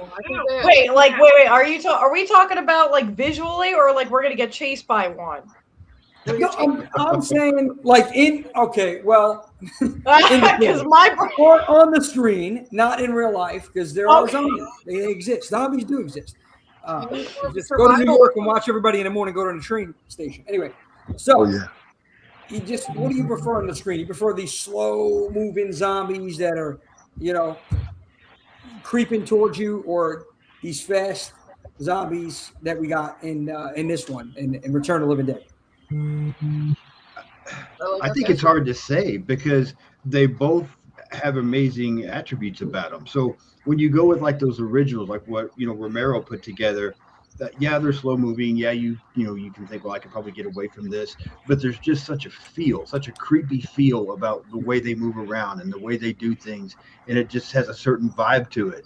But if I was going to have to deal with some, I don't want to deal with these running zombies that we see in Return of the Living Dead and the Dawn of the Dead remake that are chasing me, because I'm gonna get fucking tired before they do. Like, I don't want to have to deal with that nonsense. So yeah, I mean, they both have a quality that makes them interesting. So it's hard to choose. 18 Hertz, what's up? 18 Hertz in the building. The Trash Picture Show, 1814. Trash Picture, what's up? Let's go. What's happening, guys, girls? Let's go. Goyles. Yeah, that's a great point, Sean. Hey, like, Sean, yeah, that's a great point, because you're asking me this question. I would prefer to live, so I don't want this to be chasing me, I would prefer to live, more so than get run down and just done dirty, especially by some. Listen, these zombies in this film, they were ambushing the police, they were ambushing the paramedics. They, the lights come on, they were all surrounded. Like, these zombies were smart, they were cunning, they were intelligent. They were setting people up, they were setting traps, they were doing all this. I don't want no smoke with them type of zombies. You shoot them in the head, they're still living. You know what I mean? Like, listen, if I know I got my shit on me, and I take it and I take your head off, and I know that's it, that's one thing. But if I know I'm gonna do that and you're gonna keep coming, that's different. Oh, yeah, what's up? What's happening? So I would prefer slow moving zombies. Yeah, you prefer. So you prefer. Yeah, to your point. Yeah, I prefer the slow lumbering zombies, because it also makes more sense. Like, if someone dies, they're gonna get like in that movie, they get rigor mortis. If you're rigor mortis out, how are you running? You know what I mean? You're gonna be walking. You're gonna be crazy. You're gonna be like all of this. You know what I mean? So yeah, they can't run. In my mind, they can't run. In my world, they cannot run. But running zombies are fearsome zombies. They're scary. They really are. Leader zombies. 100%. Trash Picture Show says, I know they're possessed corpses, but the Deadites from Evil Dead 2 and 3 are great fun. We'll swallow your soul. Yeah. Deadites, that's. Hey, we got Matt from down under. What up, Matt? Matt Duke, how you doing? So, okay. Yeah, I'm with you, Swift, on this one. I just if I can outrun them, it's a good day. You know, like I don't want them to be smart and get me. I mean, if I'm just watching the movie though, it's 85, man. It's just I Well, want yeah, a it's little scarier. Yeah, Sure. so much scarier. You know, so much scarier. So much more of a menace. Yeah, the Romero one, right? You're talking about, or you're talking about No, the fast ones. They're so much more of a menace because let's see. Even if you're picking them off, even if you're a Hawkeye crack shot, right, and you're picking them off, there's only so much damage you can do before they gain on you, and you got to start doing some jogging. You know, and they don't get tired. You know, you do. So, right. Yeah. So in this film, even if you're there, picking them off. I'm sorry. Go ahead, Jimmy. all right, so okay, Sean, you talk about Romero. I know Sean and Swift, you spoke about this. So Sammy and Paige, what zombies do you ladies prefer? How do you like your zombies? I like all of them. I agree with her. But it's very difficult because Sean really nailed it, where it's just when you think about it in a broad way, both are equally very intimidating. It's just more so I do not want to deal with an intellectually very smart zombie that can beat me in track. But at the same time, when you think about like Romero's, and there are certain scenes in that movie when you see them over the hill or the one that's going after Barbara, it's so intimidating, the slow pace movement. And I hate to say it, I all you need to do is to trip like women always do in horror movies, and you're done for nothing. You trip over nothing. And then you don't have to worry about the crowd, covering you like they do in Return of the Living Dead. It's just that one isolated incident and you're done. And you have no way of protecting yourself. So both are equally terrifying in their own way. I can't pick. They're both scary as heck, and I don't want to deal with them. They're coming to get you, Sammy. Hard pass. I like what 18 Hertz said in that comment that you just highlighted. I will say I like movies that don't try to explain zombies biologically. I do prefer the demonic style zombies. Yeah, the possessed, like the Deadites. What was he? We're a great Doom style movie. I like World War that Z they zombies. went demonic, but it kind of fell flat because they tried to science it up. Too much explanation. Often you get lost in your own words when you're making a film, and you lose what really makes the appeal. What really makes the appeal. 100%. Paige, talk to us. All right, How do you like your zombies? I like, if I'm watching the film, I like the fast zombies. I think it's great. It's scarier. You're more on edge and stuff. But if I were to be chased by a zombie, I would rather it be George Romero's slow zombie. Because listen, I ain't running too fast. So you're gonna get got, okay? So let's be real here. If you have a chainsaw, you might, because I seen you running out of the horn. Paige and chainsaw. You're right. Oh yeah, Paige. I'm a track star. You let that chainsaw go. Paige is woo. Listen, Paige is about to win the gold medal in the sprint right there. When a chainsaw comes out, I'm a track star. Listen, top of the class. But other than that, I ain't running too fast. So give me George Romero's. But you know what? As Sammy said, I would be the one to trip on literally nothing. Give me a leaf and I'm tripping over it. My shoe's gonna fall off, and I'm just gonna crawl my way away from the zombie, and then he's gonna see me anyway. So he's gonna grab my feet, and then it's gonna be over. But if I'm watching it, I like the fast zombies. What I prefer, I like the infected zombie, like the infected. You know how I feel like zombies are way different than the infected. I like the infected, like 28 weeks later, those kind of zombies. Yeah. World War Those are terrifying. Train to Busan was another those one. fast, vicious ones. Resident that's Evil. Scary stuff. Resident Evil. Those dogs, those lickers, right? Is that what they're called? The lickers? Yeah, I think it's lickers. The lickers of those creatures, yeah. Yes, that stuff is terrifying. But if I'm going to be chased, it's by Romero's. If I'm going to watch, it's infected or fast zombies. Gotcha. So I gotta get some of the comments here real quick. I see Craig in there. Craig, your birthday tomorrow, man. Happy Crazy Craig. Crazy Craig, what's up? Happy birthday tomorrow, brother. Much love. Hey. Looking forward to summer Looking Ween. forward to We'll summer get to Ween. that. Yes, indeed. Yeah, Yes, a little bit indeed. later. Oh, a couple today, Bella. Yeah. Okay. Bella's the star tonight. Bella is precious. New mascot. The most terrifying zombie is that alpha from 28 years later. I don't want that. Bob, I used to be used to make you do something wrong.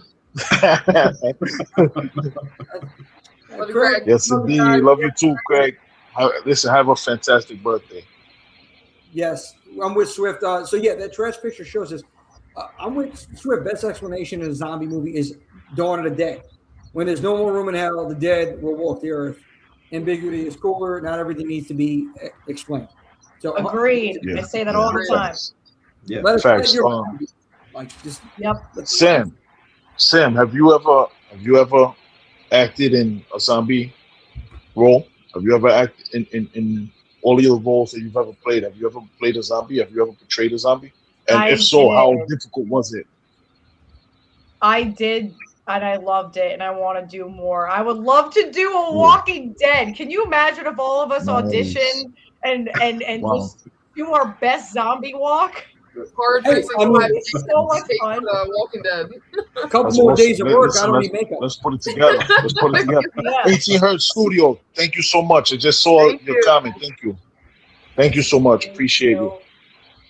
So I think about Return of the Living Dead, and when I first seen this movie, and it was later on. It wasn't like when I was younger. It was a little bit later on, and it was not like anything I've seen because you've seen OG 68. I've seen the remake with Tony Todd 1990. Oh yeah. I've seen another banger. That was another banger.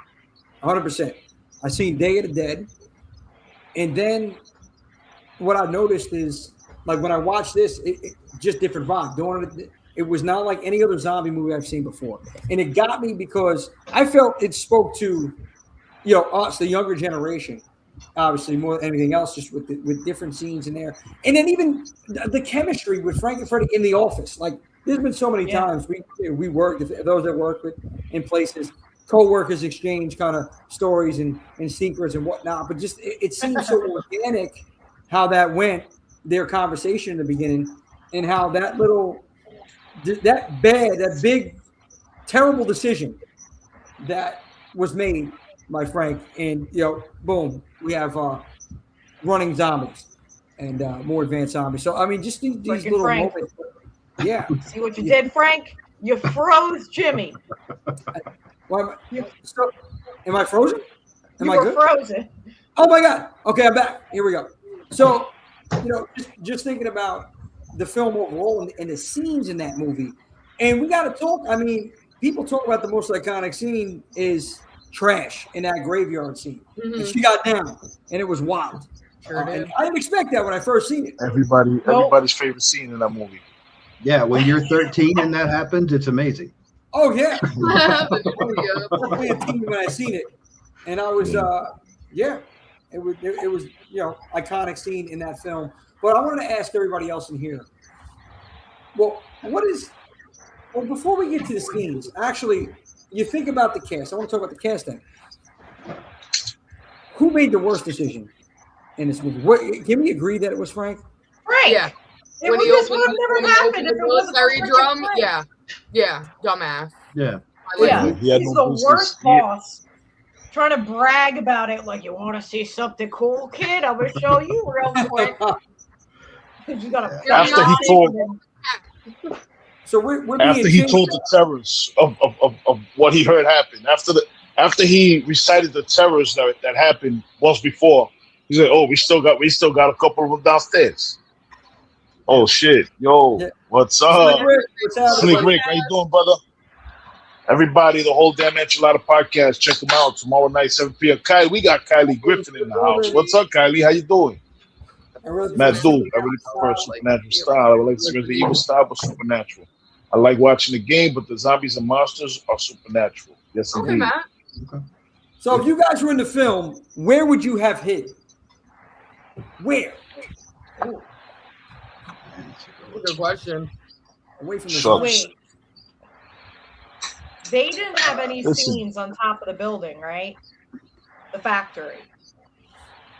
No, They didn't have any scenes. on the top. No, right? They didn't have any scenes on top of the factory, correct? Right. No. So even though I feel that even though they were going to be imploded anyway because of the government, I think for the we were screwed either way. I feel like to completely get away from all those zombies down below, they should have went to the tippity top. That's where they should have Yeah, went. I agree. What are you guys hiding? Sean, Swift, what are you guys hiding? Yeah, Sammy probably had the best idea. My first thought was they waited too long to go to the attic. Had they gone up there a little bit sooner, maybe, and even then, if the zombies start getting through, they're going to get through one at a time instead of 40 or 50. And so if you've got enough people up there and they're only coming through one at a time, you can handle it a little bit better. So my first thought was the attic, but I like Sammy's idea better. Yeah, you got to go up 100%. Yeah, get away from them. What about a tree? You got to hang out on the. You might. No, wait. Hear me out here, okay?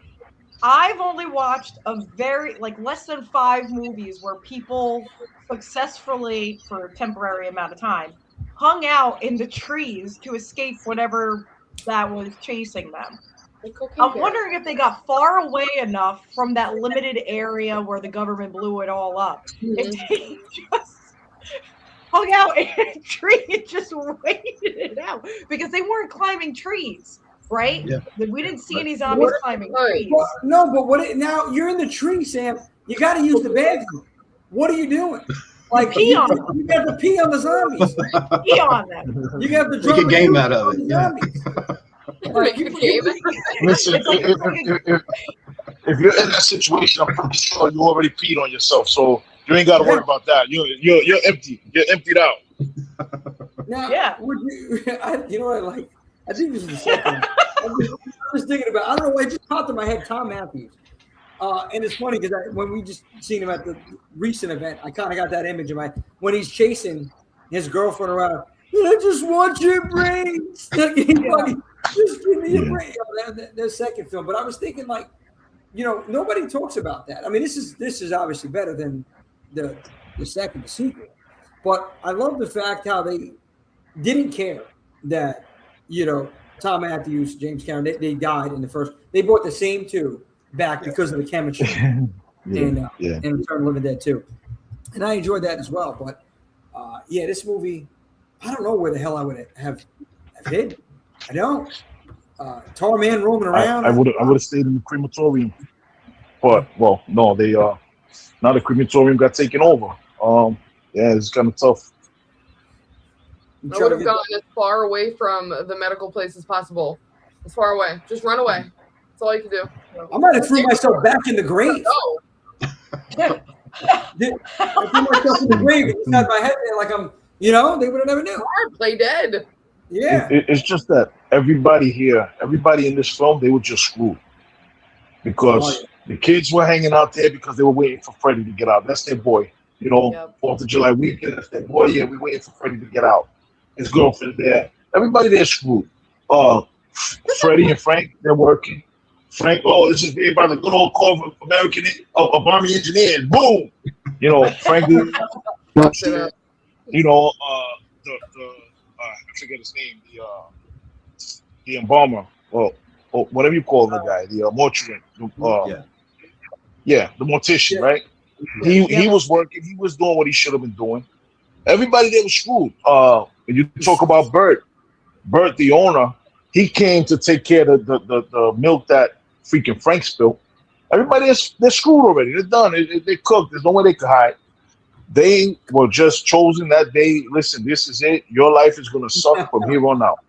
If you survive, you're not going to survive by the end of the film. If you did survive, so everybody was just screwed. That's the part that just sucks because there's really, any of the characters in the movie, there's really nothing you could have done to yield a different result. Like, there was nothing you could do that could really make you survive. Like, again, it's not like you could shoot these zombies in the head and make them stop. Yeah, they smell you. Wherever you go, they're gonna smell I can smell you, Tina. Whatever he was saying, Yeah, it's true, man. And the brains ease the pain. And that's what it was in this one. And Oh, that what are you freaking gonna watch? that girl on the table. The thing Oh, I'll where bust it's her in the like, damn head. Oh yeah, I'm gonna bust him in the damn head. Look at I Miguel can Newton. feel myself rot. Yeah. Well, I think we can all agree at some point or another now in our stage in life, we can feel ourselves rot at times. It's Took the words out of my mouth. I was just gonna say. Oh, yeah. Every day. Yeah. So I favorite need some of that sugar daddy potion, though, man. That concoction that sugar daddy road has, man. That shit has me kicking, man. Pumping out content like crazy every week. Everybody follow Sean's Hard Recorder, man, because this man right here is putting out content 3 times a week. He's on lives. He's doing all types of stuff. I don't know how you're doing it, but it's got to be that concoction that you got. Anybody who doesn't know, some parts Pepsi or Coke, some parts pickle juice. You put that Pepsi together. and pickle juice. There you go. Pepsi and pickle juice. P&P. Yes, that's it. Yeah. That's the trioption right there. Yeah. I got acid reflux. Yeah, I know, right? I'm thinking, my GERD's acting up. I haven't even had a sip. But yeah. So, favorite scene, Sean. What's your favorite scene, brother? Honestly, my favorite scene is because as fun as this movie is, the character that I think I feel the sorriest for at some point is probably Frank. But the fact that he just decides to go sacrifice himself, and he goes and puts himself in the crematory thing. I don't know. I like that scene because I'm like, damn, everything that's happening, everything that's going on, and this guy, he's just gonna, he's gonna end it. He don't want to put nobody else at risk. Let's just get it over with. And this movie's funny. There's action, but I don't know, something about that scene. I'm like, man, that's tough. That's rough. So, yeah, I like that scene. Yeah. He had better do that because it is his fault after all. I mean, but, he got us all in this situation. He goes and kills himself. What type of shit is that? I wasn't looking at it that way. He took the easy way out. Yo, it was like the Blu-ray version of like Terminator 2. For horror fans. But, no, continue. So yeah, that scene got me too, Sean. Swift, what do you think? Swift, what's your go-to scene? Favorite scene? Let me see. I would have to say this is tough because there were so many not only fun scenes in this film, there's so many iconic scenes. Like when you think about this movie, you think about a whole bunch of different scenes. I would have to say, sheesh. I would have to say the trash solo. I would have to say that. But I would have to say that, but I would have to say the part with the bum. The bum was pushing the wagon, right? He was collecting bottles and cans, whatever he was doing. And you just hear the way the music came in. Tonight make you feel all right, right? Yeah. And then you just see the silhouette, kind of like a silhouette, but you could kind of see Trash's body. And then she walks up to him and he's like, holy shit, what's this? He was kind of happy. He was like, yo, I'm a bum, but I'm seeing something nice coming to me. Like, what I mean? Then she comes forward, she just rips into his head, man. That was a terrifying scene because any man at that time, you were freezing your tracks. You're like, oh shit, what's that? And then you're out of here. You know what I mean? So I would say that scene was, because you will be frozen. You will be like a deer in the headlights. If you see that coming towards you, it's just quiet, smoky. You see smoke all over the place, and you see that image coming, and you're just looking, what the hell is this? And I would say that scene, because that scene was horrifying. It's like, yo, you will freeze as a man. You will freeze. What is that? As a woman, you will freeze. What the hell is that? Any man, woman, child, and beast will freeze seeing that come to them, and then it will be over for them. Yeah, love it, ladies. Paige, what do we got? You want to go, Sammy, or want me to go? Sammy, Paige. Yeah, go ahead, Paige. Ladies first. Oh, ladies first. No, did I mess? I said ladies, Paige. I meant you're both ladies. I'm trying to go around. Make sure everybody gets. I think the radio call where the zombies use the radio to call more paramedics. I think that's so funny, so classic. Never seen that in a zombie movie until then, so I thought that was really funny. I got a good kick out of that one. Yeah, no, I love it. Call more paramedics. All right, Sammy, what do we got? Oh gosh, I probably, besides the lady, the freaking zombie lady with her spine twitching back and forth on there, and they're trying to like have an intervention with her. Besides that, it'll probably be. Let me just talk to you about what's going on here. Probably when you first see Tarman come out and he's like down the steps and he's just like all contorting and stuff and he's slimy and gross. And then definitely when the beat drops, when like the rain comes down and it just goes into like music, that it gave me chills when I heard it. Until this day, it gives. I get so excited, like a fat kid in a candy store. I love it. That's my So scene excited. too. Yeah, that's my scene. So many great iconic scenes from this film, and that's what made this a cult classic. And it changed the game for zombies, you know, because this was the first that we had something different. And films to come later on, we had more advanced zombies, and we talked about some of these films in here. One that one of my favorites after this was Train to Busan.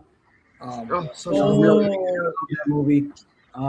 It just tried so hard. Variety of zombies, and you know the crazy thing is, you know, Zomcom, I call it. You know, Shaun of the Dead, another, you know, just classic. You know, Zomcom. We wouldn't have got that comedic factor, or the horror comedy mashed together, if it wasn't for this. I don't think. I got some of these. I agree. I mean, somebody might have came up with something down the line, but like this started it up right here. Return of the Living Dead. And again, I can't speak enough good things about it. It's so rewatchable. Like I could just pop this on anytime. It's one of those movies that I don't know what to watch. It's in that rotation. Return of the Dead, especially if it's like thunderstorm or raining outside. Oh hell yeah! Yeah. Yesterday, what did we get? I think for this film for us to still be talking about it now, I think it had to have the humor in it and those funny parts, because it was such a departure from what we were used to. And I think it had to have a little levity in there for us to accept it. Because think about if this movie was pure horror and it's just, you know, nothing happy, nothing funny, no levity whatsoever, and these zombies all similar paramedics, we would be like, man, get the hell out of here. You know what I mean? Like, I think the levity had to be there for us to accept this departure from the, you know, from the law that we were used to. I think it needed that levity. Oh, we got Storm in the house. What's so stormy? Storm. The Trash Picture Show says, have you seen Fido with Billy Connolly? Fido's good. Turned into a family pet. Yeah, got to turn. Oh, okay, 2 a.m. Ireland. Oh my God. Wow. Listen, Irish. The Trash Picture Show. Listen, I was just talking about over there how when people say sorry to you, that means excuse me. Here in the United States, we say excuse me. That means get out of my way. And over there, everybody's telling me sorry. Like, sorry. I'm like, yo, what are they apologizing to me for? It means get out the way. Shout out over there from Ireland. I was out there. I was all over the place. I went everywhere in Ireland besides Northern Ireland. I didn't go to the UK up there. But I operated out of Dublin. I was all over the place. So it's a beautiful country, beautiful people. The food was delicious. Everybody was beautiful. Find your way over there to Ireland. Making me hungry, Swift. Yeah, listen. The food is delicious. The people I'm talking to Americans, right? They're like, "Oh, what do you eat? Like cabbage, you know, corned beef and cabbage." I'm like, "No, that's American. That's American shit. A lot of beef. You know, it's everything off the farm over there. You know what I mean? And the food is delicious." But shout out to Trash Picture Show. Shout out. Thanks for joining us 2 a.m. Yeah, man. Look at this. Swift from Hella Jelly. You went to the motherland. Yes, indeed. I was over there getting right. I was over there having a good old time. I loved it over there. Everybody thought I was Brazilian, though, but I'm not Brazilian. The Irish do not. That's some American struggle meal shit. You know, that's when the people came here and they were struggling. That was something we throw together. Family. You know, we got struggle meals here in the United States. Yeah. Swift, your mic is a little off, Swift. Your mic's a little off. How about now? It's a little bit better. Yeah, it was a little off. Anything? How about now? Anything? Yeah, that's good. Yep, there you go. All right. Yeah. Corned beef and cabbage, that's struggle meal shit. In the United States, that's what the immigrants fight the lives. Beef and cabbage. Yeah, the immigrants, that's what they were doing to feed the family when they didn't have much. You know what I mean? Yeah. And Swift, I was very impressed when you had informed me that you went over to Ireland. You told me about their culture, things that I haven't even done, and I'm a quarter Irish. So I'm like, you know, it's amazing, man. It's good stuff. I just hope you didn't kiss the Blarney Stone. Don't ever do that. The locals pee on it. Bacon and cabbage. Nike kick-ass guys. All right, lad. Yo, Good night. Good night. Thanks for joining us. Thank you. See you next time. Yeah, man. Thank you. So, that was cool. It's fine. I love seeing people from all over the globe on here. You know, I think Matt is in Australia. Shout out to Matt. We got some people across the pond. We have people all over the globe, which is amazing. I love to see that. Yeah. Notwithstanding the time differences, you know. Yeah. 100%, man. But yeah, all good stuff here. Return of the Living Dead, classic, iconic horror film in general, but definitely zombie film. And I want to switch gears now off of Return of the Living Dead. Just make sure that you celebrate a couple days, July 3rd, Return of the Living Dead Day. You got to pop it on. You do. Okay? And you just got to make it a thing. It is a thing in our community, man. Yeah. So ritual. Yeah, you got to make your posts and everything. You know. Oh, come on. It's the tradition before the 4th of July. And this next movie that we're going to talk about. Where you from? 18 Hertz Studios. Where you from? I'm sorry, Jimmy. No worries. Where are you from? I got Thank you for joining us, 18 Hertz. Yeah, 18 Hertz. 18 Hertz Studios. Oh, thank you so much. I appreciate you jumping in. Thank you. Before you go. Cheers. Arkansas. Arkansas. Yes, indeed. Yeah, All right, yeah. Stay in touch with us. Stay in touch with us. We got to talk. We got a Sooner. We got a Razorback in here. We have the Sooners. Oh boy, it's college showdown. Oh man, it says, wow. Banging in Little Rock. That's it. So, yeah, man, I want to talk about this film that does not get enough love. Holiday horror classic. I remember renting this in the video store because of the cover art. Right there, Uncle Sam. I Want You Dead. July 4th will never be the same. So, Sam Harper. Okay, this guy returns as a revenant. He's dressed as Uncle Sam, and he's punishing the unpatriotic Americans. Okay, and this is the man that was found dead in the Gulf War, Desert Storm soldier, and he rises from the grave on July 4th. And how does he rise? Well, a bunch of kids, they burn an American flag over his grave. That's how he has risen. They burn his flag. It triggers his resurrection, and the rest is history here. This movie, man, obviously a lot of dark comedy and political satire, but it has a strong cast. Isaac Hayes, William Smith, PJ Souls from Halloween. Runtime is quick, man, hour and a half, roughly an hour and a half. Takes place on Independence Day. It was a super low budget, $2 million. And, for horror films, and for any film, that's a low budget. And this is a classic. If you haven't seen it, my God, just the look of this man right here. Let's just take a look at him. Let me get this off here. Let's get a look. I have not seen this movie. This creepy. So good. Look at him. He looks like the Rock eyebrow there. Like smell. I don't like that. That's creepy. This is creepier. A peeping Tom. Oh yeah. Wait, can we talk about that scene real quick? Bring it up, Sam. Talk about this. Yeah, this is wild. Why did anybody catch that she's got a sink next to her bed in that scene? Yeah. Was that a thing back then? That's like a mold infestation right there. My mind was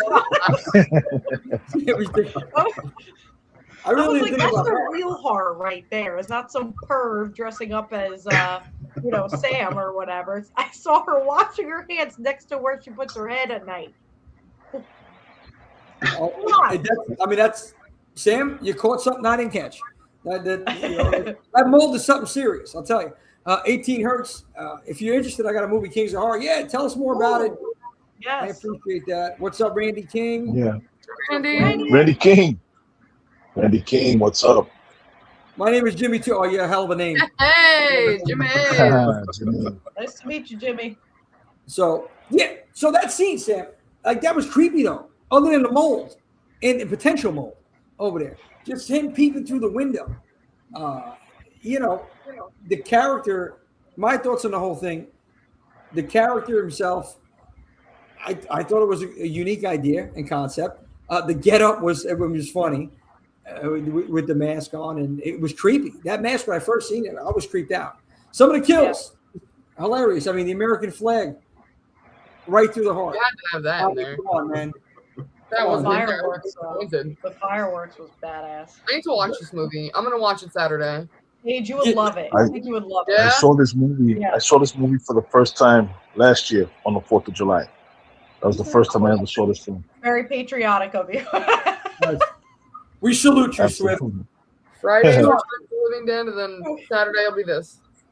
Yeah. Sean, did you see this? So I have not seen this. I'm gonna have to check it out now. Watching the trailer that was playing earlier, I'm like, oh yeah, I've got to see this. I don't know how I've missed this one. So yeah, it looks like fun. It looks like something that would be right down my alley. So I'll check this out.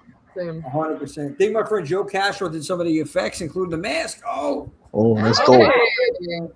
That's cool. 100%. That is cool. And we'll definitely check that out. 18 Hertz. 100%, Jimmy. I got you. So, but yeah, all right, Sam, you've seen this, Sam. I know you've seen this movie. Swift, you've seen it last year. Swift, you remember things from this film?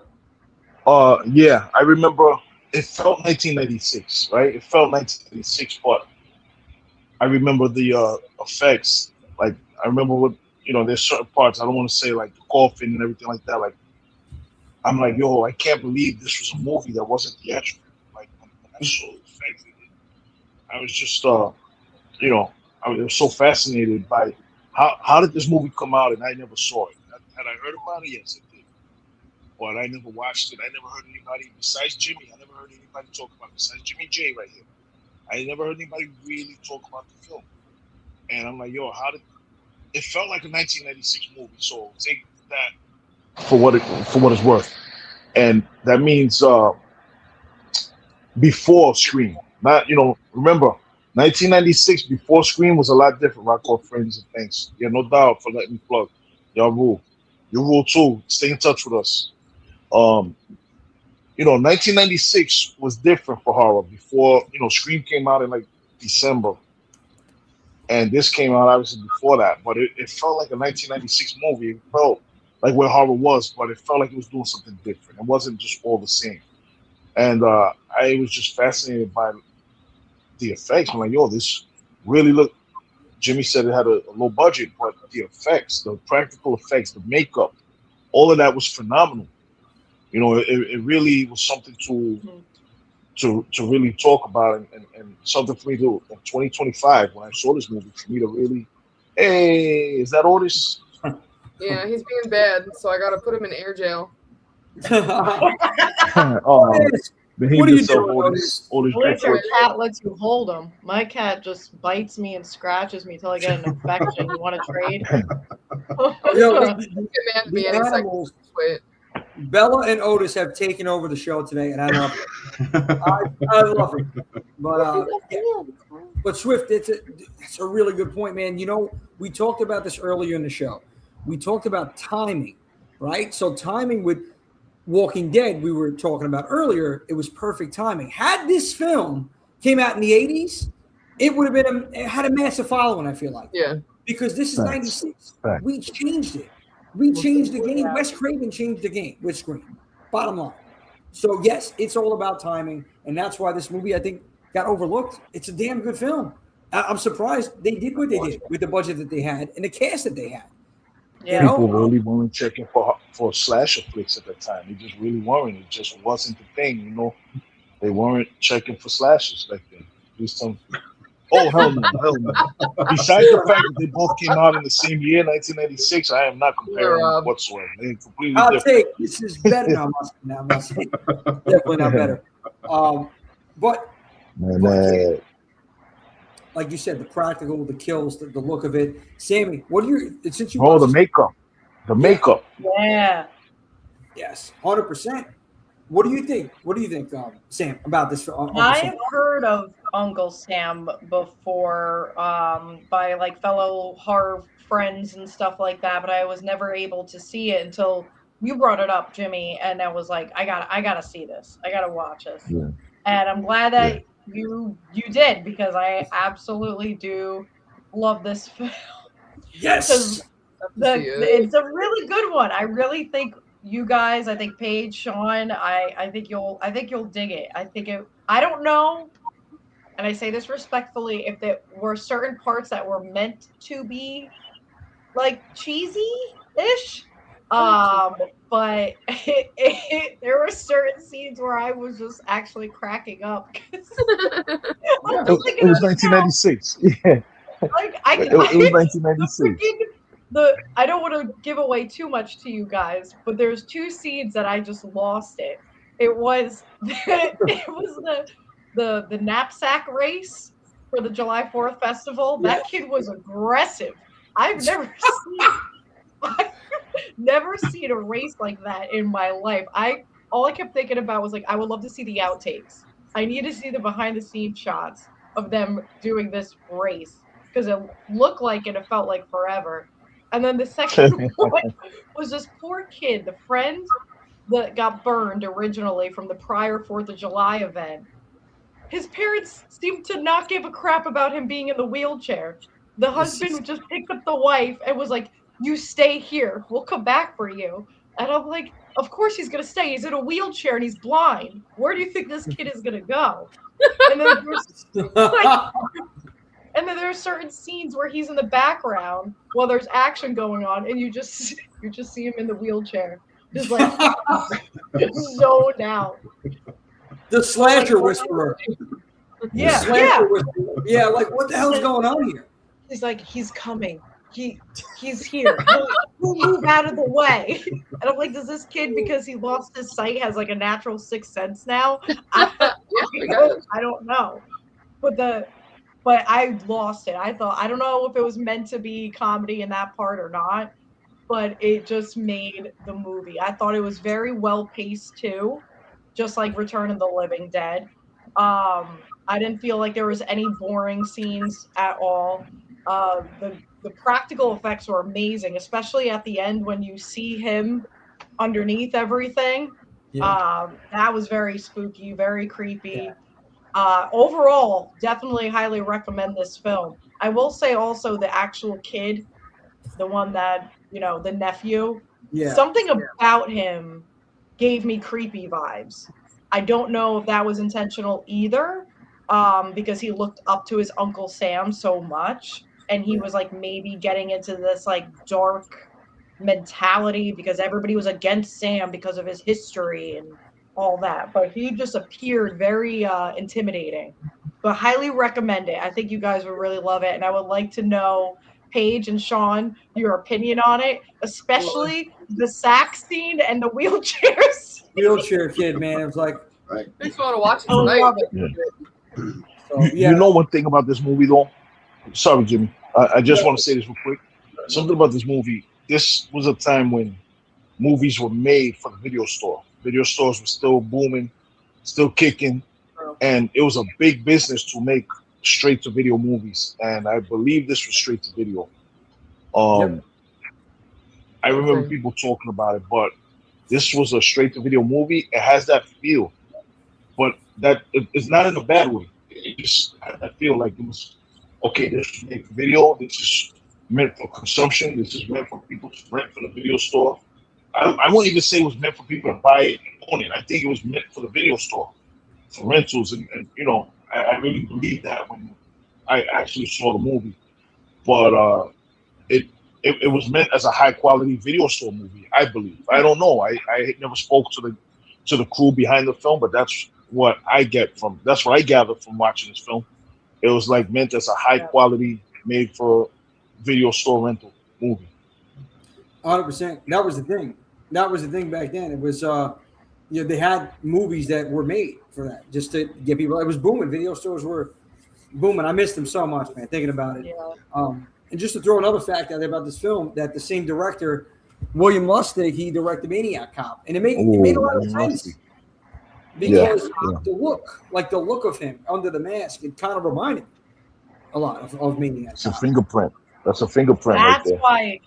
Okay, that explains a lot because I'm looking at him. I'm like, why does he character look alike? Like he looks familiar. That explains it. Okay, cool fun fact, Jimmy. Yeah. And it was a lot of cool scenes in this movie too. It was a fun watch, and that's what I said. Watch it. It's definitely not top shelf. Okay, it's low budget horror film, but it's fun and you get through it. Yeah, I know Sammy's laughing because she's thinking of these scenes. Remember the time it came out? It came out in 1996, pre-screen. Just remember that it came out pre-screen. It came out between what was 1992? Like what was that? Child's Play? No, Child's Play 2 was 91, I believe. No, Child's Play 2 was 90. Child's Play 3 was 91. Candyman was 92. Okay, yeah, so it came out between screen. So that was like a little weird time where slasher films were a little different. So saying that William Lustig did this film, I didn't even put that together. It says a lot, and you can tell this is quality. It's done on a budget, but it doesn't feel like it's compromised whatsoever. You know what I mean? It was a beautiful balance. I thought it was a beautiful balance because I felt that, the effects were really good, like in the sense of like the death scenes and the practical effects. Yeah. I thought even like the extras, like in the background for the 4th of July event and everything, they played it out beautifully, the props and stuff, which I like, the very meticulous little things that can make a film. They did it it was very well done. It didn't feel contrived at all, Yeah. I might watch it tonight. I'm gonna watch it again. I'm gonna have to, and everybody who hasn't seen it, I believe it's on Tubi. I think that's where I watched it last year. Whether it's still on Tubi now, I'm not sure. It is, but it was on Tubi. It should be streaming on any one of those FAST, the free ad-supported streaming services. It should be playing on some of those. I'm glad we talked about it because I am gonna watch it again because you gotta revisit this movie every 4th of July. Yeah, 100%. You gotta revisit this movie, and just the connection, Sam. You brought up the fact the nephew. I forgot his name in the film, but that goes to show you like the impact somebody, a relative, a friend, makes on a young child. Right? He really looks up to Sam, his uncle Sam Harper. So you gotta. Got to be a positive role model. Sam is, in his eyes, he's punishing the unpatriotic. Really wasn't working at a school, and I see it with the kids. Make sure you are a positive influence for those children. Okay? Yeah. Just look at these two. Oh my God, that's creepy. Oh my God. Yeah. Like uncle, like nephew. Oh my God. Yeah, it's you got to just check it out, man. It's a good ride. It's a good ride. Got some comments here. How about you guys in the chat? What do you think about Uncle Sam? Anybody in the chat ever see Uncle Sam? What are you guys talking about? Oh, that'd be a fun cosplay. Yeah. Oh my goodness. Let's see. You can see Independence Day, and that says. Is anybody talking about it? Independence Day is a horror movie. Yes. Yeah, it is. It's horror, sci-fi. It's horror sci-fi. Yeah, I would say it's like sci-fi. Yeah. It's blockbuster horror. Blockbuster horror is what it is. Blockbuster horror. Oh, Joe Castro, that's right. He did the beat. Shout out to Big Ed McKeever, Showtime American Pictures. Beast Comes at Midnight. Check them out as well. That movie, it's almost, it has those Monster Squad vibes on that one. But it was a fun watch. Big Ed, really good supporter since I started doing anything. Big Ed, he was security down in Atlantic City. We're gonna have Ed on soon too. But he did this, him and his film crew, they made The Beast Comes at Midnight. That's also on Tubi, I remember. It's another fun watch. And Big Gene Snitsky, the former WWE superstar, had a cameo in that film. He's going to be joining us as well August 5th. Big Gene, shout out. Shout out, Gene. Oh, Gene's awesome. Miss you, buddy. Yeah. Gene's good. Joe Fierro. Clown. Joe Fierro. Clown is a good one. Thank you, Joe. Oh, I forgot about that one. Such a good movie. Yeah. Good job, Joe. Thank you. Yes. Jason X. Yeah. Cronenberg had a camp. Yeah. Why? Come on. I like you, Joe. Probably was. Yeah. Jason X Joe's was the worst with Canadian the film ever made. Dropping bombs. Guys. Yes, it's on Tubi. Thank you, Slick Rick. It's confirmed. Yes, it's on Slick Rick. You're the man. Thank you. Everybody, watch Slick Rick tomorrow, 7 p.m. Mama please. Swift, YouTube. watch it with Swift, please, and I would love your opinion. We'll do a viewing party. I need to Listen, we got to get this Discord going. We got to get this Discord going. Do these watch parties in the Discord. Everybody in the chat. We trying to do this Discord, man. I know Chills and Thrills does it. Thrills and Chills. I need a every teacher. Sunday night. We got to get this thing off because we got to start doing some watch parties. We love you guys, man. We love talking horror with you, but we want to watch horror with you guys and talk horror at the same time. We want a mystery science theater up with you guys. So everybody join the Discord because we got to start doing these watch parties. Let's go. 100%, Swift. And you got that mic. When you move it, it comes in and out. But you're good. I heard you. We heard I'm sorry, everybody. No. It's good though. We're good. It's okay, Swifty. We can understand you. I gotta get you a mic, Swift. I gotta also mic. You're wild over here. But, hey, if you want to donate to the Horror 365 Mic Fund, no.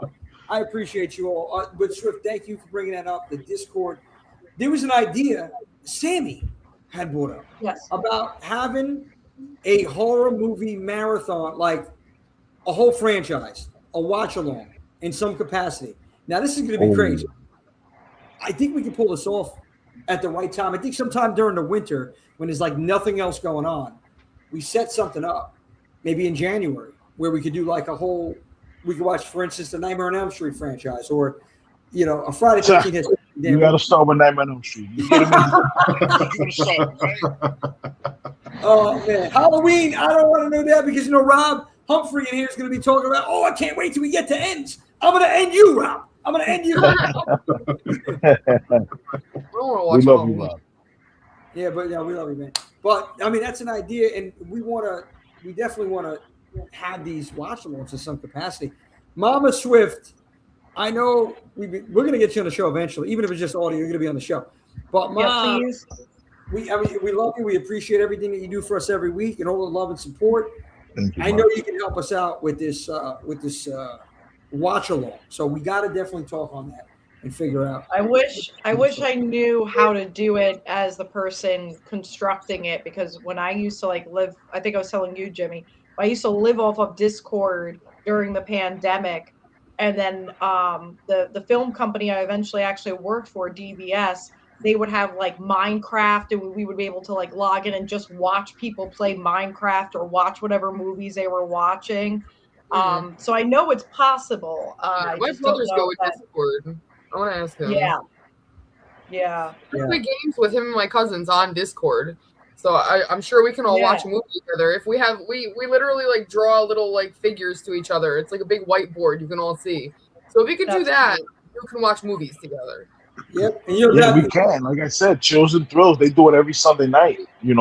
They do it every Sunday night. They do movies. They do movies in the Discord while they're streaming live on YouTube. So YouTube is a live stream like this. It looks exactly like what we look like now, right? What all you guys are looking at. And then they have the Discord popping with the movies streaming. And, they're talking about whatever's going on in the movie in the Discord. We'll be in touch, Rob. Oh, shit. You see? and you want to get rid of Rob, man. Rob is the man. This is what I'm talking about. Yeah, he mentioned earlier that he's in your Discord, Jimmy, and that should give people reason to be there. It's just because Rob's there. We all want to be. I mean, I was wondering why the following count dropped, but I mean, okay. We love subs. Rob's here. No, we love you, but yeah, I appreciate that, man. Definitely. Joe had a question though, real quick. Back to Joe. What was Cronenberg best acting role? Was it Nightbreed, Jason X? Nightbreed. For? Yeah, I gotta say Nightbreed too. Nightbreed. Yeah. I'll have to say Nightbreed. Yeah, I wanted him to die so much in that movie. I agree. Yeah, that was good. Freddy Krueger's in the building, by the way. Welcome. Freddy Krueger. Freddy, I was just kidding with what I said earlier. See, what you saying. We can start off with that one. Swift, never sleep again, buddy. Never sleep. Yeah, never sleep again. You're gonna be you definitely gotta be there with us, man. In the chat. The sugar daddy himself, son of a slasher, baby. He's going to be over there hanging with us. And if Sean's there, it's going to be a hell of a time. As always. Listen, that's what we got to do. We just say Sean's going to be there and everybody's going to come out, man. Yeah. Everybody else, if you don't know Sean, if you don't know Sean up here, Sean's Horror Corner, if you don't know him, you need to know him now. Look at him now. Look at that face. That face right there. That's box office. But you, this is all box office. You watch his films. I mean, you watch his content. His film reviews are so in depth. He's a master at taking notes and breaking a film down. Yeah. This guy, I don't know how this guy does it. He goes to the movies to watch a movie, and his mind is so magical that he can break down the movie exactly as it played from the movie theater. I don't know how he does it, because I know he's got a movie theater taking notes. This guy is phenomenal. Go watch Sean's Horror Corner. Like I said, the man continues to amaze me every freaking time I watch some of his content. Every time he's on here with us, he continues to amaze me. Go watch Sean's Horror Corner, please. Follow him on IG, because this dude is the man. I want to be like him when I grow up. That was a huge shout out. Thank you, Swift, on that, because Sean's the man. Thank you so much. Yeah, man. We love anytime you're on, I mean, it's always a great time. But Freddy Krueger says he heard that you were talking about him, and he just wanted to come say hello. No. How you doing, Freddy? How you doing, Freddy? Scare the crap out of him. Yeah, we were hoping you would come by. We were hoping. Yeah. Hey, listen. And you never know who could pop in here. I didn't mean what I said when I called you a pansy at the Monster again. I didn't mean it. Cappin, please, now, aren't you, Smith? There we go. Where's those boxing skills now when Krueger got the blades? That's I would like to see that. We should do that. That's funny. But, I'm retired. But no, man, guys, great show tonight. Canadian horror. Check it out early if you missed it. Go back and we were talking about some of the bangers, man. The killer Canadian horror films. And then we brought up a good point about what is Canadian horror, and we got into it a little bit. Going back to that, is it just American horror with more tax incentives? Is it body horror, psychological horror, isolation, small towns? Mm-hmm. I think Canadian horror does have its own identity, and I think it's responsible for putting, and I'm going to say this, for putting slashers on the map because of Black Christmas. I mean, we had some that really inspired everything, and so many great Canadian horror films we discussed happened again in those 2 years, 80 and 81. And it was, man, what a time. What a time to be alive. I wish I was alive during the time to see it in the theaters, but it's classics, cult classics they provided our genre with. And then even to today, some of the later Canadian horror, I had no idea. I know, Sean, you were dropping some earlier as well. And we got into, some of the later films, like you said, Silent Hill and Trick or Treat and The Witch. And Cube and Pontypool, and these are movies you got to go check out. Look up Canadian horror, and if you want a class on Canadian horror, any foreign horror, you go to the foreign horror god over here, the Princess of Pain page. She got to cover. Reach out to her on that. But then Return of the Living Dead Day is coming in a couple days, July 3rd. You better make sure you pop it on. You get some brain. Well, let me not say that. Get some brain. Yeah. That could be taken crazy. That's for after hours. Horror 365 after hours. That's what that's about. Oh my goodness. I almost went. That went south real quick. Yeah. Watch your mouth. Anyway. Oh my God. What did Jimmy just say? Oh no! Man. So man. So Return of the Living Dead Day. That was wild, right there. That was crazy. Something else was resurrected, but anyway, nonetheless, Uncle Sam. I was interested. I love it. And then Wash your mouth out with soap. Oh my God. Uncle Sam. This is not getting any better. This is not getting any better. It's getting bad. So we'll wrap it up here before we go. No, we can't wrap it up. We got some things to talk about. We got summer weed to talk about. Oh, you're right. Oh my God, man, we got things to talk about. We do. Summer weed, August 13th. We made the announcement. This is going to be our summer extravaganza in Brooklyn at the Wood Shop in Bushwick. It is going to be one hell of a night. It's a Thursday night, yes. In New York, they party all night long, every night. So Thursday night, if you're in or around Brooklyn, you need to make it out. 7 p.m. doors open up. We're probably going to wrap up around midnight or 1 o'clock. But we have just an incredible event in store for everybody that comes out there. We have the Uchikatsu band going to be performing. And it's a whole act. It's a freak show. I mean, they have characters. It's a dark carnival. Yeah. Yeah, it's like a horror traveling. We are all of us together collectively. We're like a traveling horror circus and entertainment group with Uchikatsu and then the Corner Band performing, opening up for them. We have Morton Monster, the only monster you need to know, hosting the festivities for the night. He's the monster of ceremonies for the night. And then raffles all night long. We're going to be having a summer cosplay competition. There's going to be some cosplayers in attendance, and one of them include Leatherface, our very own Josh Horror Daddy Kersey as Leatherface, because it is August, and we got to celebrate the anniversary of Texas Chainsaw. So he's going to be there, and hey, we might even have a cake for Leatherface. Who knows? Let's see what we can put together over here, but it's going to be a badass time. You need to make it out there. You never know who could show up, what can happen. It is. Freddy might be there. Yeah, I mean, Freddy might be there. Johnny's going to be out. Johnny Sparks on the team, so he has another killer cosplayer going to be out there. And you can get your tickets now, $13 flat rate in advance at Scream the number 4 Summerween. Scream the number 4 Summerween.eventbrite.com. Check that out. And then at the door, it's $20, but it's well worth your money. You're going to leave there with a memorable experience. That's what we're about. It's all about the experiences. Thursday night in New York City, man. Everybody knows that's the after work time. Thursday night, listen, the weekend starts on Thursday nights. Everybody knows that. Anybody from New York, you know that. The weekend starts Thursday night. After when work ends on Thursday night, that's the beginning of the weekend.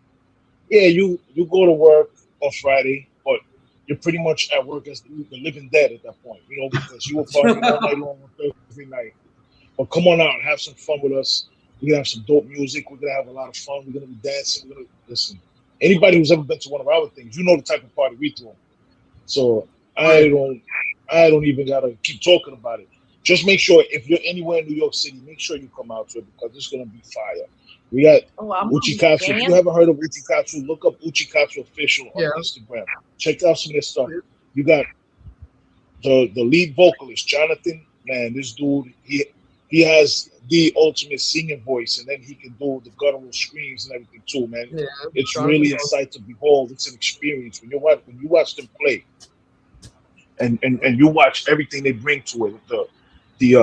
The characters, it's like a haunted attraction. That's what you're looking at. But they're playing music. It's give me info for some Halloween. I'll post it. Oh, absolutely. Thank you, Mom. I will do that. Yeah, well, Uchikatsu is a different type of experience. I'm looking forward to the band that's opening up for Uchikatsu. And we're going to have, listen, it's our 365. It's summertime. It's the Scream for Summerween party out here. Come on out. The whole New York City, come on out. If you're in New York City, there's no excuse. You're in the 5 boroughs. There's no excuse. There's no excuse.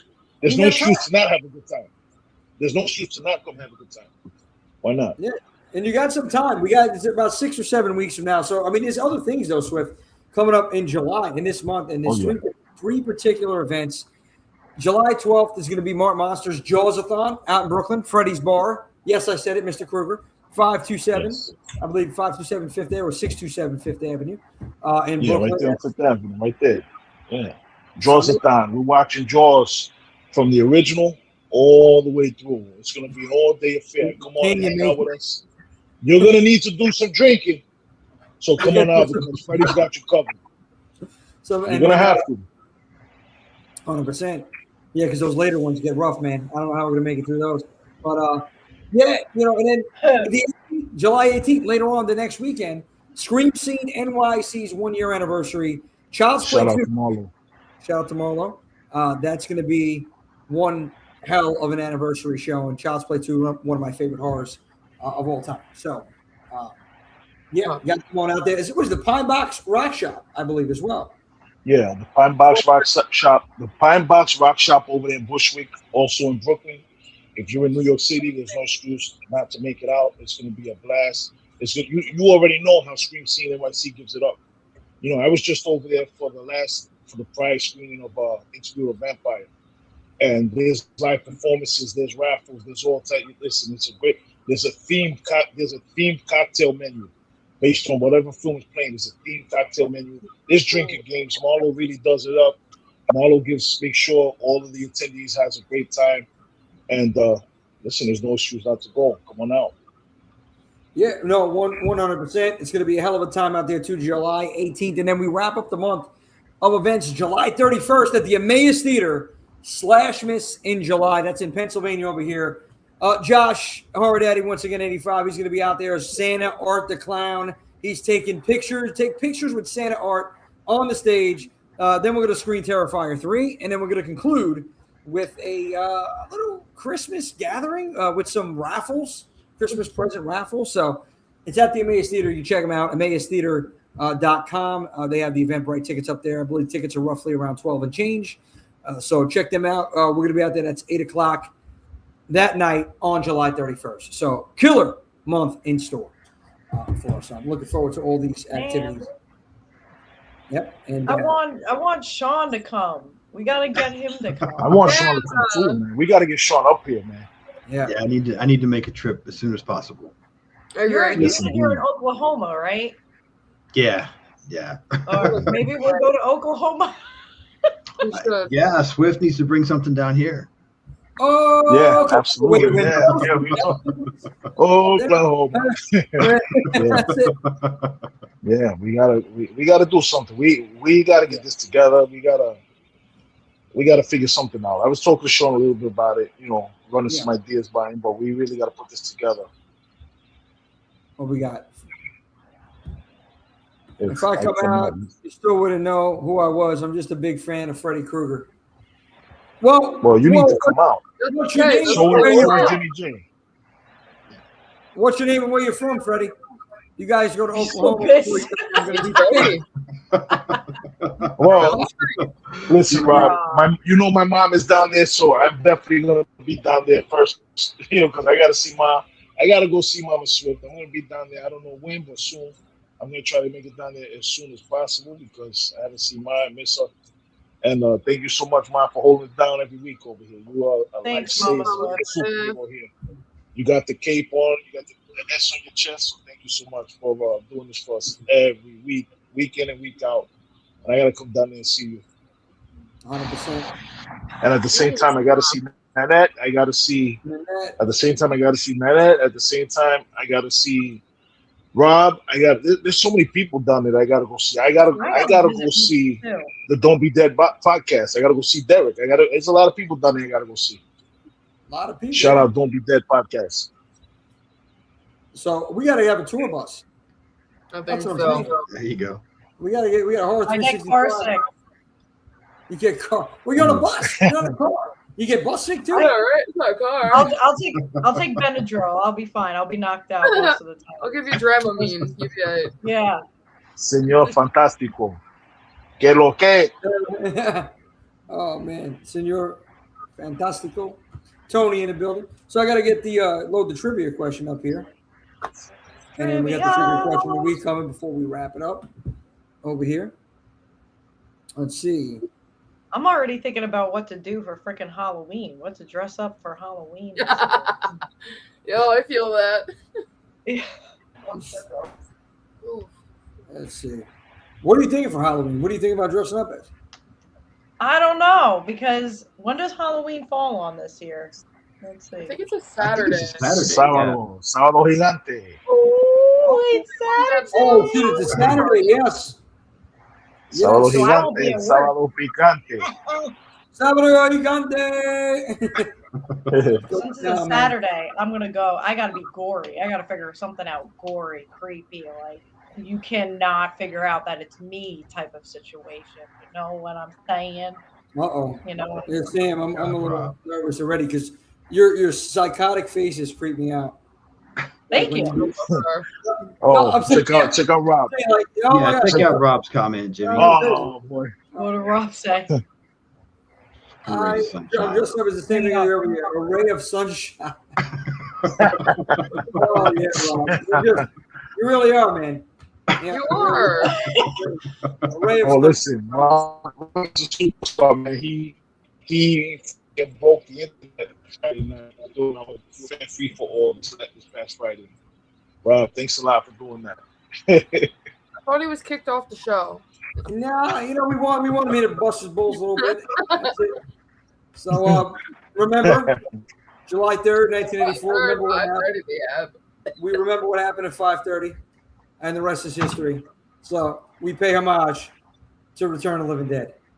July 3rd. But now, without further ado, before we wrap up the show, can we get maybe a drum roll? Oh. Soundboard. The trivia question of the week, baby. Who is going to be the trivia champ of the week? And for those that know how this works, basically, you can be a champion every single week if you get it right. You're the first to answer in the comments. So I'm going to ask a question. The first one to type it out and answer in the comments is our trivia champion of the week. Then you have to email us at horrorheads365 at gmail.com. Let me post that up here so you see the email. Where are we with the email? Boom, right here. Shoot us that email. Send us a picture. We're going to post you on the socials that you're the trivia champion of the week. At the end of the year, whoever has won the most weeks, you win a prize to be determined. It could be a cash prize. It could be a nice little raffle. And we're going to get to that raffle in 1 second as well. But here we go. We're talking trivia. And here's the question. What instrument is used in Black Christmases, one of the most iconic kills in Black Christmas? What instrument was used in one of the most iconic kills in Black Christmas? That's a good one. That was a good one. See who answers. What instrument was used? In Black Christmas. I bet Rob's going to answer. Oh, yep, whole damn enchilada got it. The unicorn. Aye. Oh, whole damn enchilada podcast. Dang. Slick Rick in the house. Very nice. Slick Rick was the first to pull the trigger. Slick Rick, lighten it up, man. Pull the trigger on there. Right. Oh, my God. See, a horror couple right behind the unicorn. That horror couple was right behind him. Shoot. Jeez, but shoot us that Slick Rick. Shoot us the email. We're going to pop the picture up there. Trivia champ of the week, baby. Give it up for the whole damn enchilada podcast. Good stuff. Congratulations, Slick Rick. Very good. Damn. That one was tight. That one was tight right there, man. Slick Rick and that horror couple. It was back to back, man. It's whatever came first. Listen, that horror couple, you got to blame the service. It probably delayed the message going through. No, man, that was good. That was good. But all right, so nice. I want to show everybody because we had presented something as well. A raffle that we're doing on July 29th. We're gonna raffle off this bad boy right here. And you see this screen. We're gonna raffle this off. That's the best look right there. That's the best look right there. Yeah, right there. This right here, $6.66 to get into the raffle. You can shoot it over at Venmo or Cash App at Horror365. It's Horror.365 or Horror365 on Venmo. And then HorrorHeads365 with that $sign on Cash App. July 29th, we're raffling this bad boy off. You know, it's the wall. It's good stuff. It's custom made. Huh. So we got it right here. Meant to do that. So we got that raffle. But yeah, what else? $6.66 to get a chance to get that bad boy. Not bad at all. No, and listen, anything that's going to the summer wing extravaganza, man, we're going to make it even bigger and better. and that's the plan, because we already got things. It's going to be a hell of a time, man. We got to get the Uchikatsu band on here. I don't even know how you pronounce it. Is it? There's so many different names. What is I it? call it Uchikatsu. Because I think Uchikuchi, I think so I say Uchikatsu. Uchikuchi. The Uchikuchi, my friend. You know. That sounds like a gynecologist's nightmare. Uchikuchi. Oh my God. I call it Uchikatsu. You know. Uchikatsu. There it is. Yeah, but this band is incredible. Uchikatsu is incredible. They rocked at our Friday the 13th event, the Jason Lives in Hell. They rocked out that event. They were one of the score of, it's not really a score, but they're one of the incredible bands. We had so many incredible bands playing and rocking out for the crowd over there, man. And Uchikatsu was one of the bands, and they came, they helped out. They were very instrumental in the music side of things going the way that it did, going well, and such a great execution and such great entertainment for the attendees, so they were a big part of that. Shout out to Uchikatsu. Please, everybody, go follow Uchikatsu Band. I believe it's called, right? Yeah. Uchikatsu Band. Uchikatsu Band. Follow Uchikatsu Band on Instagram and Uchikuchi. And listen, they got some dope music, and they're a great act. They're a great act to watch. It's something different. Oh, Wolfpack. Rob, later, bro. Later, so, take it easy. I'm gonna jump in real quick. Right now, I was thinking about this. Should we let everybody know about this piece of content that we're working on to start? We don't have a set date on when we're going to start dropping it or streaming it, I should say. Over the next month. Should we talk about it, Swift, or you think we should wait? We could say we got another brand new piece of content that we're working on, another live piece of content that we're working on, and it looks like so far it's going to be a piece of daytime content. That's what it's looking like right now. Something a little different. It's content that's meant, that would be daytime programming. I'm excited about it. Yeah. Yeah, and it's not going to be too long. It's going to be 40, 45 minutes, hour tops, hour max. It's the type of content that's going to be 1 hour max. We're not going to be going overboard. We're not going to do like the show we go. Yeah. Don't worry about it. Your hemorrhoids will be fine, everybody. If you're sitting down. Yeah, and it's something that I think all of us here would be interested in it. You know what I mean? Because this is what we do, horror. We love horror so much. I don't know. You want to drop anything else about it, Jimmy? No, I think that's really it. I want to unveil what we're doing, but it should drop sometime over the next month, and we're looking at either Monday or Tuesday, midday, maybe afternoon. 3-4 o'clock Eastern, something like that. Something different.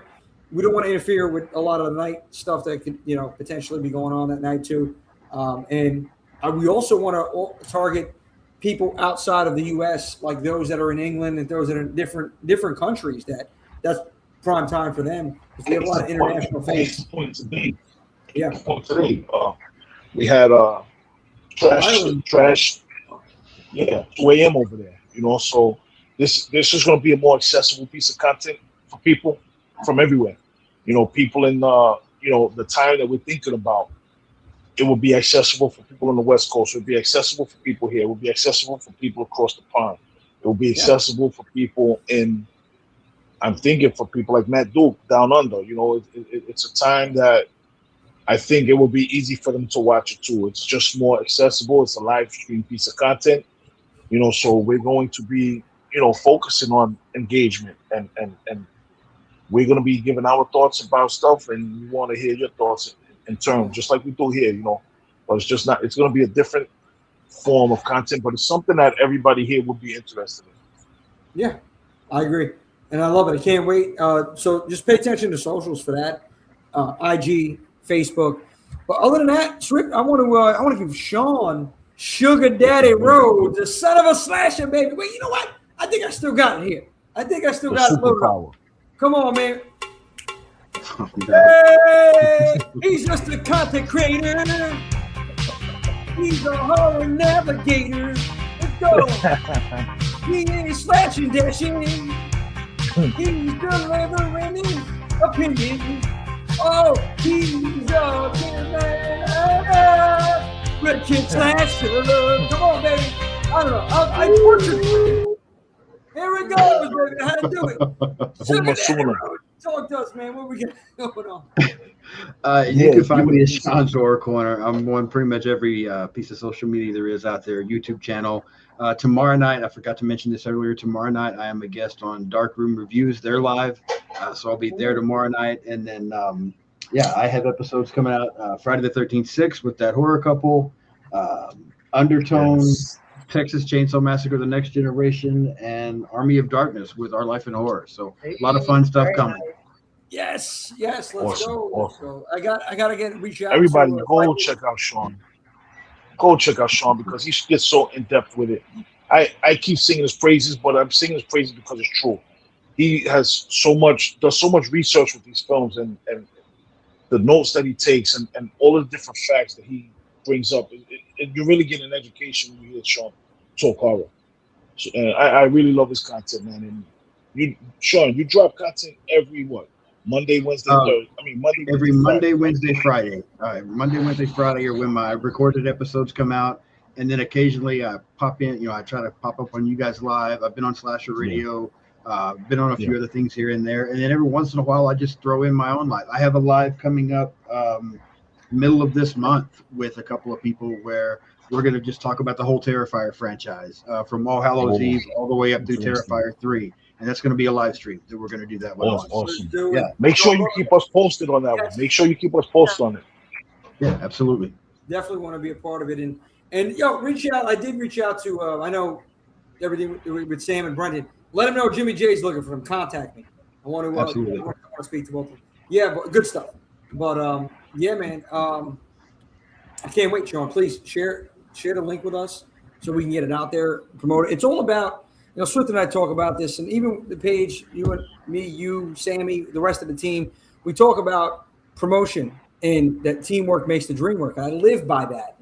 People that are doing something in the community, if you got something going on, whether it's just a podcast or a film or whatever it is that you need promoted, send it to us, Horror 365, because if you're doing something positive in the community, we want to help get the word out there. I mean, it's been what I've been doing as long as I can remember, promotional videos and stuff like that, just helping other people in their businesses. Obviously, that's something completely separate for those videos, but I'm saying for this, it doesn't hurt. It's free to share. It's free to spread the word. Why not? So send it to us. Even we'll plug it on the show. Again, teamwork makes the dream work. So if you got and thank you, Jimmy and Swift, so much for all of the promoting and talking and that kind of stuff. I appreciate the hype from you guys, and you're all amazing. All four of you are absolutely incredible. I love watching Horror 365. I try to be in the chat even when I'm not on, and I say this all the time. I do this because it's fun for me because I just love talking horror. But besides that, the people I've met in the horror community are probably my best friend. My best friends I've never met in person. But people like, Rob Humphrey, Robbie and Kaylee, Swift, Jimmy, all of y'all, some of the best friends I have are people that I do this kind of stuff with. It's an amazing community, so supportive of each other. And I just think it's incredible what you all do. Oh, thank you so much, Sean, man. We love you, buddy. Thank you so much. That means a lot. Incredible. Thank you so much. It means a lot, man. Thank you. That's what it's about. Again, we talk about it all the time. It's the truth. It's about just building that community. And we all love this. That's why we're here. That's why we're here on a Wednesday night for 3 hours. Okay, sometimes 4 hours. Friday night, 4 hours, baby. We're going all night long. And I don't mind. And I love it all. You know what I'm saying? Like, look, house battery dying, computer, phone dying. I don't care. I'm here till the lights go out. And and this is what I love and I look forward to every week. And I know we talk a lot. That's right. I can't wait to do more. Can't wait to do more and add another piece and just create and talk. I know we go off the rails sometimes, but that's what this show is about. If you just tune in, if you're new, understand we have a topic and we're on the topic, but sometimes we just veer off the road. And sometimes that road, down into the trenches, into the swamps, but then we bring it right back up the mountain and right back up on the road to where we're at, because this is what it's about. We're just having a conversation and having fun. So, yep, I appreciate you all. Well, that's And it. we hope you're all having fun watching it. Oh yeah, 100%. And if you're Everybody have a safe, happy, healthy 4th of July. Whatever you end up doing, enjoy it and be safe. Please. Watch your fingers with those fireworks. Watch your fingers with those fireworks, because I almost blew my hand off when I was a kid. You know, my Mama Swift said, "Don't play with those fireworks. Don't play with those firecrackers." Don't play with the the fireworks. Played fireworks. with the firecrackers, almost blew my damn hand off. You know what I mean? Yeah, Swift, you got to be careful, man. Money maker here, you know. So I almost took it out, and I got in trouble too. Mama Swift, maybe I was in trouble. My hand felt like it was off. I couldn't feel my hand, and I'm getting punished. You know, so thank you, Mom. Scary. Yeah, I had a scary incident too. Almost with fireworks, man. That, you know, was outside 4th of July. I never forget it, man. And I almost blew up my hand with a sparkler. I mean, those sparklers are dangerous, dude.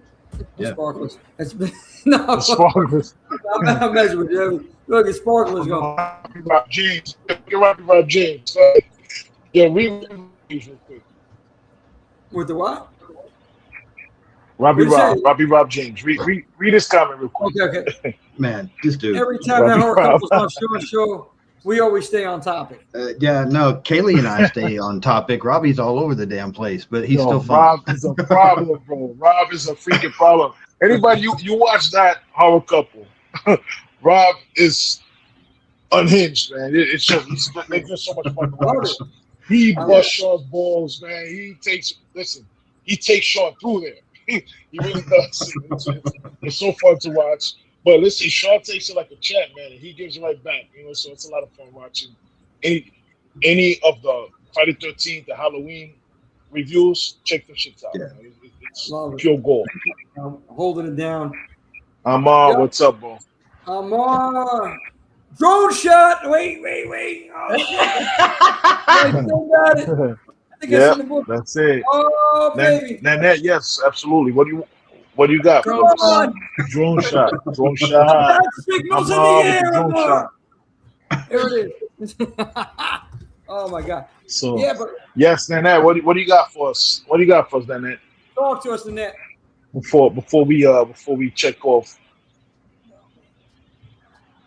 Before we sign off, rather. What do you got for us? What? All right, she'll drop that in there. Yeah, absolutely. Advertise it. But yeah, you know, this is what it is, and this is what I was telling you, Swift. The after hours conversation. You know. Oh yeah. I mean, listen, Rob has the after hours conversation during any conversation. Yeah, all the time. It's always after hours. Yeah. Oh, listen, we got to get that horror couple on here one Friday night. Free for all. We got to get that horror couple on here, man.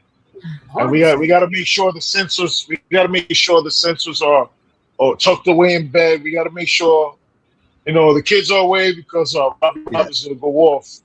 Anarchy rules. It's uncensored. Anarchy rules, baby. You know what? Horror 365 uncensored. That's it. There you go. There you go. So it'll be like an episode of Jerry Springer. My God. Jerry. I seen the net. I'm going to be doing it on my channel. This is awesome. Let's go. Very nice. Okay. Absolutely. I'll pop it in there, Nanette. Check out the Nanette's live stream. Drop the link in there. We're going to be on it. I'll pop in for like half. I don't know when you're doing it, but let us know the time. I'll pop in there for sure. Yeah, let us know. Yeah. We'll put it on socials. We'll absolutely talk to us. That's fire. That's dope. Grilling and chilling and watching the Nets live stream over there. Yeah, that'll be cool. Down the block. Why not? Let's go. Yeah, let's watch the Nanette. Listen, let Nanette shows love to everybody. Let's show love to Nanette. Everybody, let's go watch Nanette.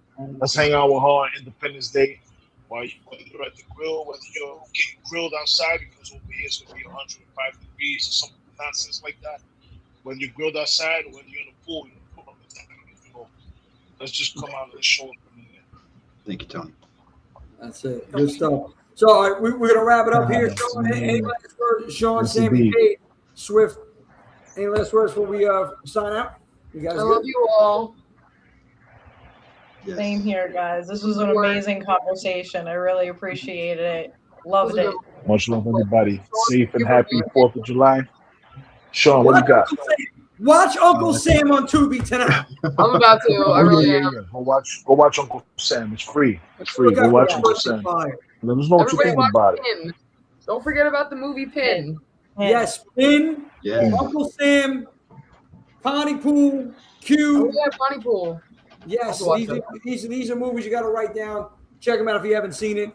And of course, in a couple days, watch Return of the Living Dead. Why not? But we are. So, oh, wait, before we sign out of here, Paige, you got to sign out in your English accent. Oh, I've got to sign us out. Okay. Sign us out, Paige. Sign us out. All right, everyone. Thank you for tuning in. And remember, it's it's not just a genre; it's a lifestyle. No, there it is. That reminds me of Robert Lee's Lifestyles of Richard Famous. Yo, that was amazing. Oh man, I wanted to get something. So, oh man, see, I thought I could. I can't download it in time. I was gonna get a nice little English song in the background over there. I'll tell my nan. She'll be very happy. Let me see. Maybe I got it. Maybe I can get it. Got it? Really? You got it. Singing Let's trumpets. Crumpet. You see it? Go ahead, Paige. Hold on. Wait. Maybe I'll get on the phone. You can sign us out one more time. Hold on. Hi, everybody. Wait. 1 second. These stupid advertise YouTube. They're getting me over here. Oh, it's not it. Damn it. It's not the team. My God. Hold on. Oh, we're going to get it. We're going to get it. It's killing me. It's killing me. What is it? Nemo says just play One Direction or David Bowie. Yes, I love him. I love One Direction. Don't get me wrong. Magic, jump, magic. Put that baby spell on me. Make that baby. There really is only one direction, straight to the top. Let's go. Oh, I like that. That's good. There it is. Yeah, we got it. You got it. No, I thought I got it, man. I'm gonna find it. Jinxed it. Damn it! It's not it. I'm gonna find it. I have faith in you. Really. I'm gonna find it. You sound so sophisticated. I love it, Paige. Wow. Thank you. Oh. And it's like so natural too. I know, because I'm so English, and I've spent time with my nan, so I've really picked up on it. And the people I babysit for, the father, he's English, and so like the kids speak in an English accent, which is really weird because they're from America. So I'm like, America, we talk in an English accent. At one time, he was like, "Paige, are you on the mend?" And I'm like, "What the fuck is that?" Paige, you on the mend? You feeling better? And I was like, "Oh, do I feel better? Got you." I'm kidding you. Blow you out. Blow you out. Nemo says you sounded like a date 2 weeks ago, Paige. Yeah, she. Nice. I don't know about Englishmen sometimes. She went on a date. I'm not gonna go crazy about it, but Nemo could do better. British people are. I love them. I love them. Dave. Oh my god. We got chicken sandwiches and our beans on toast. Listen, don't knock beans on toast. Do you hear me? Do you know what? Go ahead, Paige. Go ahead, Paige. I think I got it. Go. Wait. Remember,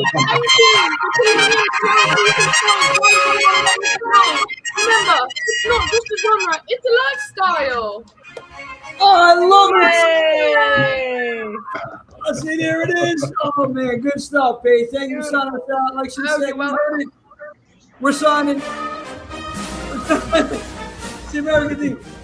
It's the 4th of July, 250 years. of America, and we're doing it big.